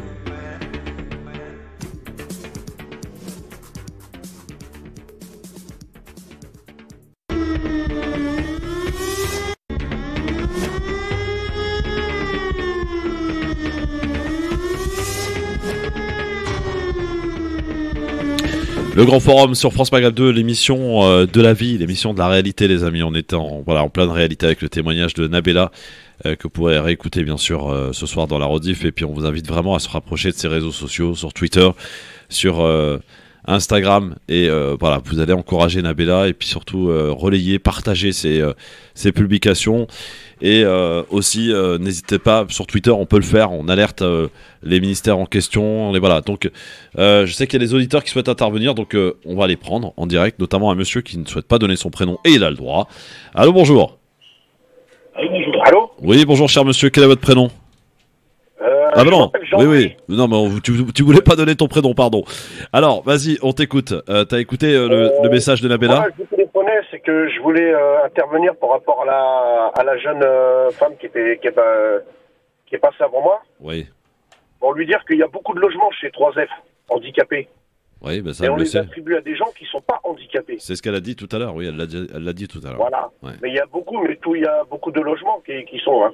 Oui, mais bon, seulement, comme on veut pas les laisser le temps de traiter des dossiers, on les loue à des personnes directement pour louer le logement, pour récupérer les... C'est tout son combat, cher ami. Elle nous l'a expliqué tout cela tout à l'heure. Voilà. Ouais.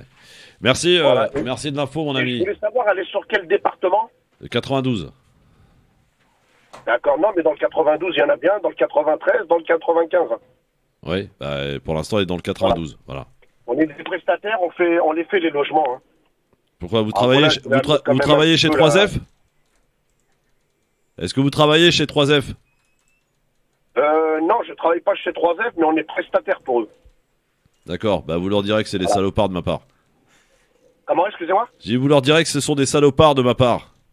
Ah, mais ils le savent, on leur dit à chaque coup. Hein. Ouais, continuez jusqu'à ce qu'ils comprennent. Merci en tout cas, merci à vous.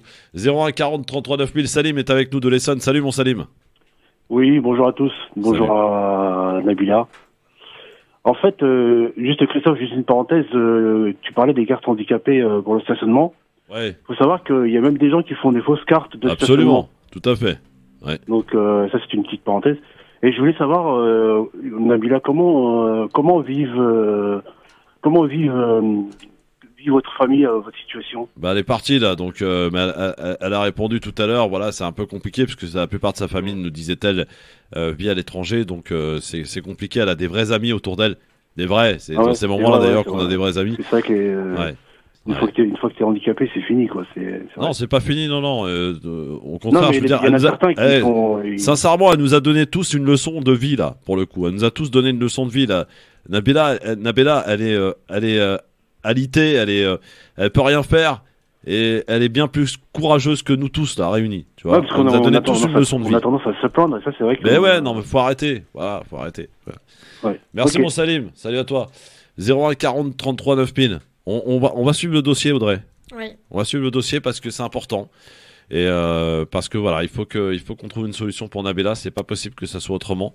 C'est la campagne électorale, c'est aussi forcer les candidats que j'aurai peut-être l'occasion de recevoir. Et il faut quand même Voilà. souligner que sa démarche, c'est une ultime tentative parce que c'est, comme tu l'as très bien souligné tout à l'heure, c'est pas évident de parler de soi, surtout une situation pareille. Donc, c'est clair que si ça peut faire bouger les choses, ben voilà, il faut que ça serve, quoi. Il faut l'encourager et il faut pas hésiter à prendre contact avec elle. De mémoire, c'est Nabila la Lifestyle. Non, faut vraiment pas hésiter, quoi, que ce soit même des avocats, enfin bref. De toute façon, cette démarche-là, faut qu'elle serve. Et moi, je suis convaincue que ça peut servir, mais faut qu'elle continue et elle lâchera pas. Elle lâchera pas. On a beaucoup parlé avec elle et elle lâchera pas. Je pensais à Besma, qui est Besma Maghrebi, Maître Maghrebi. Voilà, qui est juriste et spécialisé notamment dans C'est le vrai droit à la qu'il faut santé. qu'on lui en parle. Et donc, Audrey, faudrait lui en parler, tu vois. J'allais le dire. Maître Maghrebi qui écoute l'émission, là, si tu écoutes, appelle-nous, Besma. Hein, parce que là, pour le coup, t'as peut-être un bon dossier à prendre, là, pour le coup. Elle est spécialisée, vraiment, Besma, c'est... Elle est spécialiste du droit des santé. Elle est docteur en droit de la santé, si vous voulez. Ouais. Ah oui. Et avocate, d'où la possibilité de pouvoir recourir à des recours juridiques qui vont faire bouger les comment choses. j'y ai pas pensé, comme Maman Besma. Mais j'y ai pensé pour toi. Il est là pour ça. Quand tu étais en train d'interviewer Nabila, en fait, je voulais te le dire, mais en l'occurrence... Non, mais de toute façon, il faut voir avec elle après, parler à l'écran, à l'antenne. Bien sûr. Oui. Bon, en tout cas, Besma, si tu nous écoutes, voilà, on va t'appeler, on va te harceler jusqu'à ce que tu nous répondes, parce qu'il faut dire que Besma ne répond jamais au téléphone. C'est vrai qu'elle est difficilement joignable. Si, non, c'est une catastrophe. Elle répond. Alors, c'est vrai que moi, j'ai on va dire à son corps j'ai un autre elle est numéro, très occupée. donc j'arrive à la joindre facilement. Mais... C'est un VIP. Ah bah attends, c'est comme ça, tu vois. Appelle à la baraque. Bon, Nabila, en tout cas, je sais qu'elle nous écoute, on t'embrasse très fort, on va te suivre de près, on espère qu'une solution sera trouvée. Si, un tant soit peu, faire ce qu'on fait au quotidien sur France Maghreb 2, le grand forum, ça peut servir au moins à t'aider, bah au moins on ne sera pas levé pour rien ce matin et on ferait pas de la radio depuis des années pour rien. Et si vraiment il y a une satisfaction à en tirer de tout cela, ça serait que tu puisses trouver une solution et que tu puisses vivre normalement, comme tu l'entends, comme tu le conçois et en toute liberté. C'est ça qu'il faut. Voilà. En tout cas, je t'embrasse très fort, Manabella. Alors, plus de 11, là on change complètement littéralement de sujet. 11,9 millions de fichiers transmis au consortium international. Ce sont des journalistes d'investigation qui ont révélé des montages offshore de certains dirigeants du Moyen-Orient, mais pas que, du monde entier. On appelle ça les Pandora Papers. C'est en fait, si vous voulez, une espèce de montage. Alors, comment les riches, parce que ce sont des très riches, et les puissants, créent des sociétés dans des juridictions opaques, afin de dissimuler donc leurs actifs. Cela constitue par exemple la plus grande fuite de documents liés justement aux paradis fiscaux dans l'histoire. C'est ce qu'on dans les Panama Papers, il y en avait à peu près 11 millions. Voilà. Il y en a un peu plus, il y a 1 million de plus. C'est pas tellement plus, mais ça reste quand même un record, quoi. Alors, rappelons donc c'est de créer des sociétés offshore dans des territoires qui pratiquent de l'évasion fiscale. Oui, tels que les îles Vierges britanniques, je ne savais même pas que ça existait. Les îles Vierges britanniques, le Panama, les îles Caïmans. Tu as aussi l'Irlande qui en devient un. Même aux États-Unis, il y a certains États qui commencent à pratiquer l'évasion fiscale. Alors c'est pas tout à fait illégal, on va le dire. Pour être très clair, c'est pas tout à fait illégal, mais cela reste quand même un outil utilisé fréquemment. Oui, mais c'est-à-dire il détourne en fait le droit des sociétés, notamment au travers de sociétés ce qu'on appelle l'évasion fiscale. De l'évasion fiscale, c'est-à-dire en fait ce sont des agences de conseil en fait qui étudient les moyens de pouvoir créer des sociétés écrans qui vont cacher en fait des actifs de sorte qu'en fait leurs clients ne payent pas leurs impôts, soit dans leur pays d'origine, soit dans les pays dans lesquels ils ont implanté leur société. Parce que voilà, c'est surtout ça qu'il faut souligner parce que pendant qu'ils font ça, ils ne payent pas leurs impôts. Alors c'est vrai que c'est un sujet aussi, c'est un sujet qui devrait être aussi au cœur de l'actualité, notamment de la campagne, parce que là c'est des millions, voire des milliards qui disparaissent. Des milliers de milliards. En France, par exemple, je crois j'avais entendu le chiffre de 80 80 millions, je crois, un truc comme ça. En France, c'est 100 millions d'euros d'évasion dont on sait que c'est 100 caché. millions d'évasion fiscale. Voilà, 100 millions d'euros d'évasion fiscale dont on sait que c'est caché dans ces paradis fiscaux. Et c'est souvent l'objet, effectivement, de dénonciations politiques. Alors après, c'est souvent des syndicalistes qui vont le dénoncer, etc. Mais c'est vrai que c'est pas suffisamment au cœur des campagnes présidentielles ou même des préoccupations des politiques. Mais là, pourquoi? Tout simplement parce que ces personnes qui pratiquent l'évasion fiscale, et en fait, dès lors que tu as un compte en banque assez fourni, ton banquier te propose en fait de faire de l'optimisation fiscale. C'est ce que j'allais dire. Qui n'est pas de l'évasion fiscale en soi, mais d'optimisation en optimisation. On peut tomber dans l'évasion fiscale si effectivement des conseillers sont capables de le faire. Donc c'est déjà un truc qui s'adresse à des riches. Au départ, hein, au départ, l'optimisation fiscale, ce n'est pas illégal. Mais ça s'adresse d'abord à des personnes qui sont suffisamment riches. Mais la tentation est grande de vouloir payer des impôts au plus bas ou même de pas en payer, parce que dans l'évasion fiscale, c'est pas uniquement le fait de pas payer d'impôts, c'est d'être en dessous d'un certain seuil en fait d'imposition inhérent au pays où les sociétés sont accueillies, qui crée effectivement le préjudice du point de vue de la loi. Et je sais pas si vous avez vu, mais l'été dernier, vous avez eu une loi internationale. Plutôt un accord international, donc des pays de l'OCDE, qui ramenait en fait à 15% l'imposition obligatoire dans les pays. Et on sait que d'un côté c'est fait pour lutter contre l'évasion fiscale, alors après est-ce que c'est fait sincèrement ou pas, et d'un autre contre les sociétés du numérique qui cherchent toujours les moyens de mettre leur argent dans les meilleurs endroits entre guillemets. Alors, et ça c'est les Américains qui ont poussé pour ça, alors même que les Américains... Non, je pense que c'est universel ça. Non, c'est universel. À partir du moment où tu as de l'argent... Non, mais je parle en fait de la nouvelle. Le député En Marche. Sylvain Maillard fait partie effectivement des personnes. Alors il dit qu'il a été usurpé. Pardon? Il a été usurpé. Il dit que c'est pas lui. Voilà. Ah bah oui. Non, mais alors après maintenant s'il y a une procédure juridique qui met en place, on va toujours dire encore une fois qu'il est protégé par le statut de témoin, pardon pas de témoin mais bon voilà c'est injusticiable, donc du coup tant que l'affaire n'est pas arrivée jusqu'au bout, mais en tout cas si son nom est ressorti, il y a quand même en fait parmi ces sociétés là qui créent, il y a eu des fuites, c'est toujours des fuites qui font ça. Et là il y en a eu 14 par rapport au Panama Papers. Il y a eu qu'une seule société. Garde-en pour Adil, toi Rudy, calme-toi. Mais je sais pas si on va parler de ce sujet-là. Non, ne parlez pas de ce sujet. Audrey. Quoi qu'il en soit, c'est évident que jamais ils reconnaîtront être responsables. Ils vont toujours essayer de contourner. Mais ça rappelle Cahuzac. Cahuzac. Ouais, bah alors lui c'est encore un autre cas de figure parce que lui. Les yeux dans les yeux. Voilà. Je vous jure que j'ai rien. Quand Arfi, une fois Arfi, j'avais assisté à une masterclass, il nous avait Fabrice Arfi. Fabrice Arfi de Mediapart. De Mediapart, celui qui a découvert justement cette affaire-là. En fait, c'est cet homme-là, Cahuzac, bah lui, le mensonge ne posait aucun problème. Et je pense que c'est humain en fin de compte. Attention, je les défends pas. Du tout, mais c'est logique, ils vont pas dire oui j'ai volé parce que c'est du vol, on va pas se mentir. À partir du moment où on met de l'argent dans des paradis fiscaux, c'est comme tu l'as expliqué très bien, c'est être exempté d'impôts et bénéficier d'un certain nombre d'avantages. Et à partir de là, je pense que effectivement ces personnes, elles doivent forcément payer parce que ça fait partie des charges qui leur incombent. Et surtout quand tu as un pays, les riches sont il y a des protections, et puis surtout c'est que même un pays, quand on nous parle de la dette d'un pays, mais ces gens-là, ils doivent faire partie, ils doivent payer des impôts et faire en sorte que la dette soit moins importante. Parmi les personnes citées, il y a des rois, il y a des ministres, le roi de Jordanie par exemple. L'émir du Qatar ou encore le premier ministre libanais, quand on sait la situation du Liban mais en Europe aussi. Oui, absolument. Tu as le dirigeant de l'Ukraine, de Dubaï, Pays-Bas aussi. La sœur du roi du Maroc aussi qui est concernée.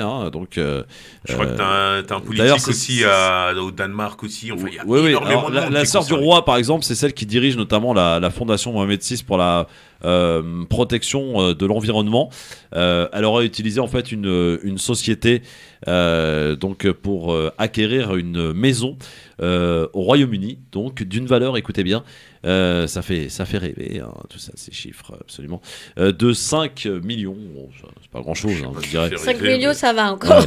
C'est accessible. Non, pardon, de 11 millions. 11 millions, estimé à 11 millions la maison, c'est pas la même chose. Bah après, tant 11 millions de dollars. Tant que c'est de l'argent propre, c'est pas. Oui, mais bon. Là, il commence à y avoir des doutes. Quoi, donc, effectivement, avec l'aide du fonds inscrit comme appartenant à la famille royale. Ça, c'est pour le coup, voilà. Dominique Strauss-Kahn aussi est concerné. Il n'est pas content parce que c'est Élise Lucet qui a dévoilé le truc. Il n'est pas content. Il aurait fait des petits montages avec le Maroc, etc. Par rapport à sa société qui gère ses interventions. C'est tentant de toute façon. Là, on parle de sommes complètement astronomiques, donc c'est tentant forcément. Ils n'ont pas envie de payer tout simplement. Bon, voilà. En tout cas, il faut vraiment lutter. Non, mais il faut vraiment lutter. Et là, pour le coup, c'est un véritable sujet de campagne qu'on lance, un pavé dans la mare. Ouais, mais tu sais que ça viendra jamais sur le sujet de campagne. On peut tenter d'essayer quand même. Tu sais pourquoi ça viendra pas? Vas-y, dis-moi. Tout simplement pourquoi? Parce que les personnes qui font de l'évasion fiscale sont des personnes qui sont extrêmement puissantes. Ouais. Donc, ce sont des riches qui tiennent beaucoup de grandes sociétés en France, etc. Donc maintenant, lorsque tu es un candidat aux élections présidentielles, vous avez vu que vous avez besoin d'argent. Donc ça veut dire en fait que les dons proviennent parfois de ce type de... Alors maintenant, les dons sont plafonnés en France et c'est un des grands sujets de débat parce que du coup, lorsque c'est plafonné, il y a des risques de corruption. Tout l'affaire, effectivement, avec Nicolas Sarkozy, etc. Bon, voilà. Donc à un moment donné, il faut se poser la question de est-ce qu'on peut pas déplafonner les dons pour pouvoir avoir un regard concret sur qui donne. Parce que lorsqu'on ne sait pas qui donne, il peut y avoir de la corruption, il peut y avoir toutes sortes de choses que la loi contraint et qui, en fait, peut porter en fait au pouvoir des personnes qui représentent des intérêts qui ne sont pas toujours ceux du peuple. Ça devrait être la première question ça, le risque, aux candidats que devraient poser les journalistes. Voilà, le scandale. Le risque de l'évasion fiscale, Pandora Papers. Quelle est votre solution qui domine sur la population pour lutter contre l'évasion fiscale?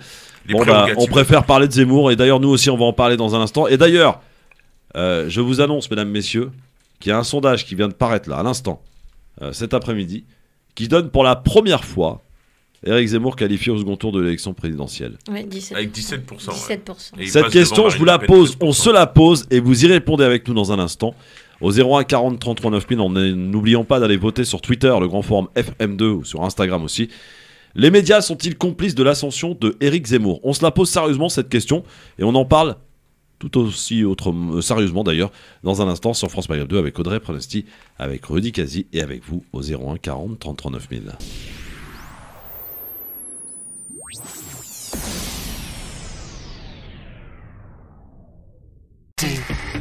Comme quoi on a le nez fin ici à France Maghreb 2, franchement dans le grand forum on fait un sujet, une question sur Éric Zemmour et sur son ascension qu'on essaie de comprendre et voici qu'un sondage vient mettre de l'eau à notre moulin puisque pour la première fois Éric Zemmour est qualifié au second tour. Voilà.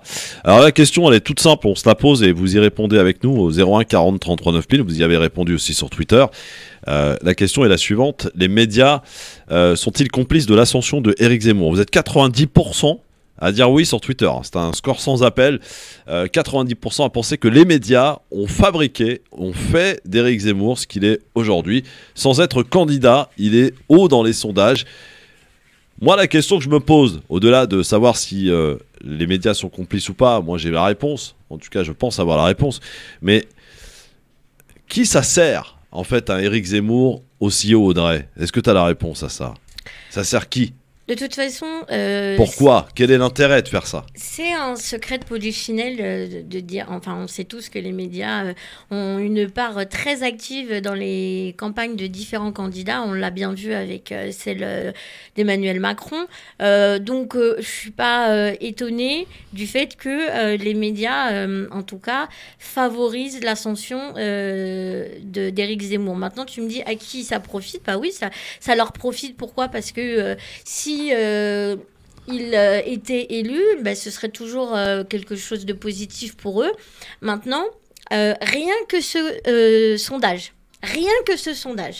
ça illustre bien qu'il y a une volonté de le mettre en avant. Parce qu'il n'a même pas encore posé sa candidature, qu'on le met en situation justement d'un candidat à la présidentielle.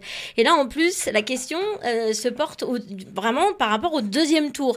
Donc, rien que ce sondage, c'est vraiment la preuve qu'en fait, on met la lumière sur cette personne. tout simplement. C'est un candidat VIP, parce que là, pour le coup, il est même pas candidat, le mec, et il est déjà qualifié au second tour. Alors, il n'y a pas que lui, qui fait partie de ce sondage. Il n'y a pas que lui aussi qui, en fait, n'a pas Emmanuel Macron garde toujours le haut de l'affiche. Hein. Non, mais il est deuxième, mais surtout, c'est que même Emmanuel Macron n'a pas annoncé... Il est deuxième dans le sondage, là? Oui. Ah ouais. Et il n'a pas annoncé encore... Oui, bah de mémoire... Ça, il le fera pas tout de suite. Ouais. Pareil, les LR, bah, du coup, ils ont pas encore leur candidat. C'est le bordel à droite. Hein. Voilà, compris, hein. Ils doivent quand même... Franchement, vu la configuration, il faut qu'il l'annonce assez vite. Mais ça sert qui? Éric Zemmour, ça sert qui? Bah, comme je t'ai dit, moi je pense que ça sert beaucoup de gens, surtout les médias, bien sûr que ça non mais d'accord, ça les médias, on est d'accord, on répond tous oui collectivement là-dessus. Oui. Les médias sont complices de l'ascension d'Éric Zemmour, ils se l'arrachent. Ça fait du buzz, ça fait de l'audience, on dit aussi. Ça sert. Les médias, c'est aussi des hommes d'affaires, hein, faut pas se mentir. Évidemment. Donc, ce sont des gens puissants, donc forcément. Je vais vous raconter une histoire. Bolloré, vous connaissez tous Bolloré. Oui. Bon, il a été soutenu par pas mal de présidents. Et il a des petites affaires en Afrique. Il a eu quelques difficultés avec ses différentes entreprises. Il semblerait que Macron lui ait posé une fin de non-recevoir pour l'aider. Et que Bolloré, pour se venger, aurait fait et participé aussi avec son média, CNews, et son groupe, Canal+, à faire monter Éric Zemmour. Bon, force est de constater que depuis qu'il est plus sur CNews, on parle plus d'Éric Zemmour qu'à l'époque où il était en quotidienne sur cette chaîne. C'est du pain béni pour l'instant. Alors tiens, on a Nadia qui est avec nous de Saint-Denis. Bonjour Nadia. Allô? Oui, bonjour. Ben écoutez, je parle par rapport à l'histoire de Zemmour. Je voulais vous dire que la responsabilité, elle est vraiment des médias, c'est même pas la complicité, c'est la responsabilité. Donc d'une part, et secondo, lui donner autant d'importance, ça vaut pas le coup parce que pour moi personnellement, c'est un bouffon qui est manipulé par des lobbies. Ils se servent de lui comme une girouette. Ils s'en rendent même pas compte, peut-être, je sais pas, ou peut-être qu'ils s'en rendent compte et il n'a pas le choix. Et je pense que, vous savez, pour moi, on dit, on n'empêche pas au chien d'aboyer. Donc, faut le laisser aboyer. C'est ça l'enchante. Moi, personnellement, il m'impressionne pas. Moi, ce qui m'impressionne, qui me désole, c'est que les gens, ils ont tendance à parler de certaines personnes, comme disait la jeune fille Audrey, de parler tout le temps, toujours d'une personne et la montée si haut. Et puis, on va arriver au stade que soit ça va être encore l'histoire de Le Pen avec Macron, etc. Donc, on nous manipule tout le temps. Alors, excusez-moi. Pardon, oui. Oui, Nadia, je voulais juste compléter vos propos sur le fait que tout à l'heure, j'écoutais un chroniqueur qui disait, mais carrément... Qui j'ai pas retenu son nom, mais c'était sur une chaîne d'infos en continu, qui disait... carrément, même de toute façon, vu le résultat du sondage, il ne va pas avoir le choix de se présenter. Donc de toute façon, c'est un secret pour personne. Les médias, vous savez, on a toujours été manipulé, que ce soit lui ou Le Pen. Donc, vous savez, ça change pas grand-chose. Ouais. Vous savez, ce monsieur-là, il tape sur les Arabes. Imaginez que si on tapait demain sur les Juifs, ça sera toute la France qui va se lever. Mais quand on tape tout le temps sur musulmans, ça ne gêne personne. Donc, vous savez, faut arriver à un moment de dire stop. On est des musulmans. Moi, je suis musulmane. Je suis fière d'être musulmane. Et jusqu'au bout, on m'empêchera pas d'être musulmane. Quand ce mec-là se permet, un petit mec qui aujourd'hui se permet du matin au soir nous insulter et que chez Yann Barthès et tous les médias sont en train de faire la pub à ce mec-là, moi je trouve qu'ils poussent à l'incitation de la haine et sont responsables de ça. Ils sont responsables. Il faut croire qu'ils sont pas de son côté, mais quand on parle de quelqu'un, c'est qu'on veut bien lui donner autant d'importance et de la publicité. Et en revenant à l'Algérie, je veux dire que M. Macron, qu'il arrête de provoquer l'Algérie. Je suis musulmane. Je suis algérienne aussi. Ouais, on l'a bien compris. Là, des aides, dans 100% des aides. L'affaire de provoquer, de dire que les Algériens connaissent pas leur histoire, c'est grave. Ouais. Merci Nadia. C'est très grave. Merci Nadia. Merci à vous, en tout cas pour votre appel 01 40 33 9000. Rudy, finalement, moi j'ai presque l'impression qu'on se fout de notre gueule parce que quand tu prends certains sondages, il a une très mauvaise image, Éric Zemmour. Par les Français, il n'est pas apprécié. Bah, globalement, si on regarde tous les sondages... Est-ce que c'est pas une grosse arnaque, cette histoire, Rudy ? Bah, en fait, ça dépend comment est-ce qu'on vend les choses. Mais là, en l'occurrence, le sondage en question, il s'agit des intentions de vote. Donc là, on est vraiment sur l'échéance présidentielle. Et donc on s'occupe et on s'occupe même plus, en fait, de l'image que lui il imprime, c'est-à-dire en tant que Zemmour, on fait plus référence effectivement à ses affaires, et il n'a pas été condamné pour racisme, hein, mais pour incitation à la haine raciale en fait. Donc du coup, toutes ces affaires, non, sur le plan juridique, c'est pas exactement pareil. Mais bon, c'est raciste et tout. Incitation à la haine, c'est quand même. T'as le droit de le penser, il y a pas de souci, mais c'est comme on faisait référence à la condamnation pour laquelle il pourrait ne pas se présenter. Bah, effectivement, il y a quand même une jurisprudence. Hein. Il y a Jean-Marc Ayrault qui s'était présenté à une époque, il avait été condamné, etc. Il n'est pas le seul. Donc aujourd'hui, dès lors en fait qu'il y a une possibilité en tout cas de prendre des parts sur le plan politique, bon, il y a des affaires comme ça que l'on met de côté, en tout cas qui ne posent pas de conditions réelles à pouvoir se présenter à l'élection présidentielle. Ouais. Bah écoute, moi ce que je te dirais davantage par rapport à ça, c'est que l'arnaque ou pas non, c'est pas je pense pas que ce soit une arnaque. Moi, je pense surtout, en fait, qu'il y a un intérêt médiatique, effectivement, donc ils foncent dedans parce que ça leur permet d'apprendre des parts d'audimat, etc. Et d'un côté, je veux dire, il y a une connivence aussi. Je veux dire, Zemmour, c'est un journaliste à la base. Exact. Donc c'est le fruit, en fait, peut-être d'un corporatisme un petit peu voilé. Et en même temps, il les a pris à leur propre jeu, puisqu'en fait, pour être beaucoup dans les médias, en fait, il suffit d'être un leader d'opinion.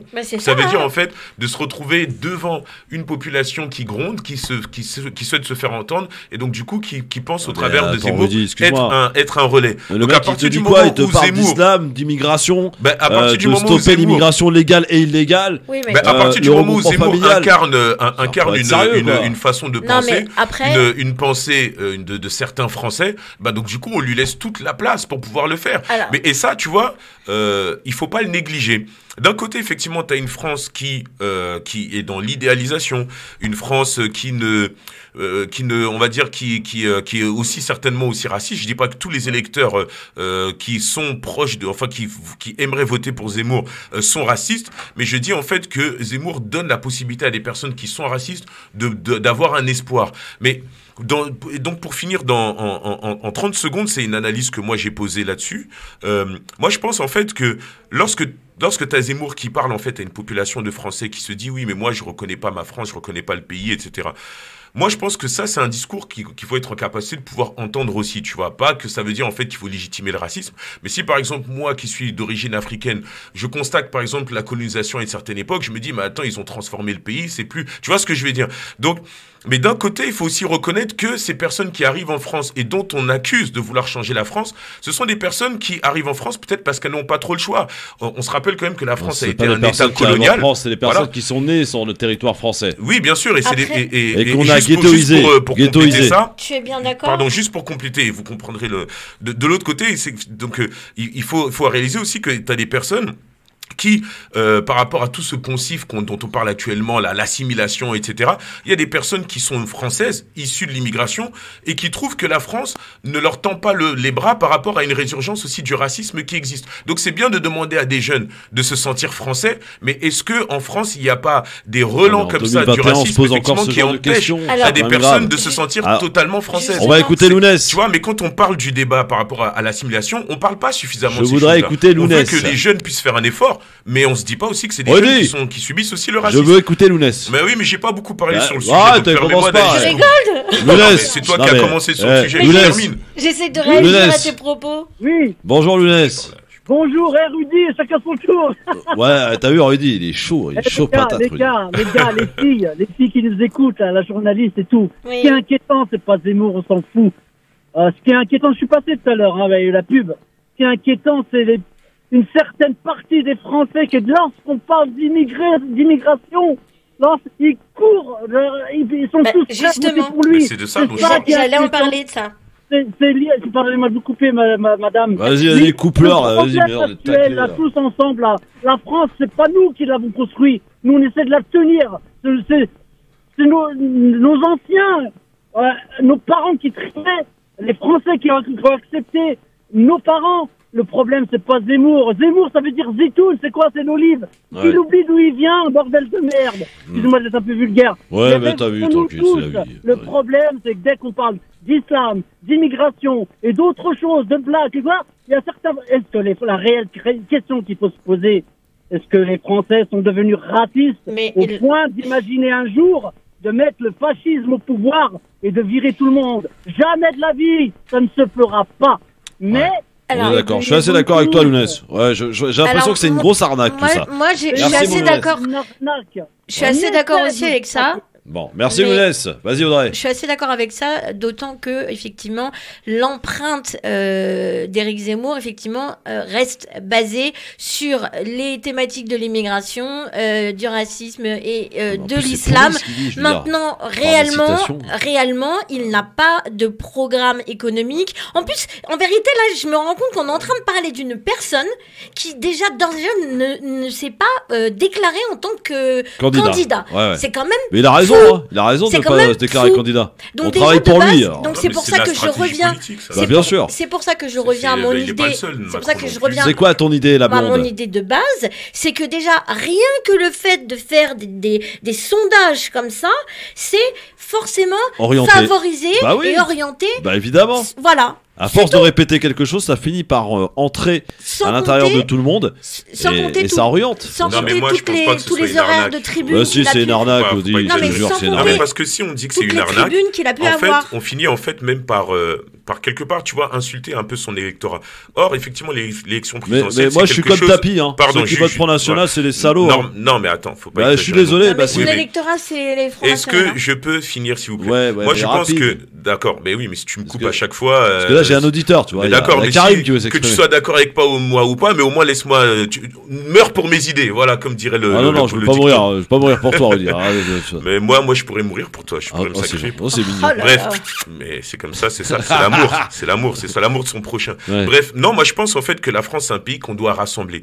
Mais l'instrument, là où je peux être d'accord avec toi sur l'arnaque, c'est sur le fait d'instrumentaliser les questions identitaires pour pouvoir faire une élection présidentielle. Oui. Là où en fait il faut rassembler les Français. Et moi je peux te dire qu'il y a deux France qui doivent s'unir, qui doivent en fait se réconcilier. Tout à l'heure je discutais avec mon épouse d'un truc très simple. Je prenais l'exemple justement par exemple d'une famille où une famille par exemple recomposée avec une mère, avec une belle-mère en fait qui éduque en fait des enfants qui ne sont pas les siens, mais dont cette mère peut être accusée entre guillemets de méfaits ou d'adultère, etc. Tu vois ce que je veux dire? Elle prend la place en fait d'une autre femme. Et ben en fait quand tu regardes certaines populations issues originaires d'Afrique, c'est un peu ça le truc. Tu vois, on a subi une colonisation que moi je n'ai pas vécue, mais dont mes parents ont vécu. Et un peu comme pour la Shoah, il y a une transmission, tu vois, de la souffrance. Et donc quand tu as des populations qui arrivent comme ça et qui vivent, qui naissent sur le sol français, ils ont le sentiment en fait de vivre encore dans un espace où le racisme conditionne la vie sociale. Et ça, on n'en parle pas quand on parle d'identité ou d'identitarisme. Je ne dis pas que du coup il faut justifier le fait de pas être français, de pas se sentir français à cet effet-là, mais je pense que chacun doit faire un pas vers l'autre. Et des gens comme Zemmour ne font pas le pas responsable qu'ils devraient faire en tant que français. C'est carrément un parasitage, tu veux dire. Avant de nous endormir pour alors ce soir. La conversation est sérieuse. La conversation est sérieuse. Pardonne-moi, Christophe. Il s'agit quand même d'imaginer comment je suis un homme politique à minima quand même. Bon, je voudrais qu'on écoute Karim parce qu'il est 18h. Karim, comment est-ce qu'on peut unir le pays? Karim, il est parti. Il s'est barré. Voilà. Bah oui, parce que mais tu l'as effrayé. Mais non, je dis pas trop. On dit des vraies choses. Toi, tu veux pas qu'on aborde des vrais sujets? Ouais, bah, t'es là pourquoi alors, hein? Bah voilà, dans ce cas, faut me laisser terminer. On appelle en direct. Tiens, allô, bonsoir. Qui est avec nous? Oui, bonsoir, c'est Nabil avec vous, l'équipe. Salut Nabil. Vas-y, on t'écoute, Nabil. Quel Nabil?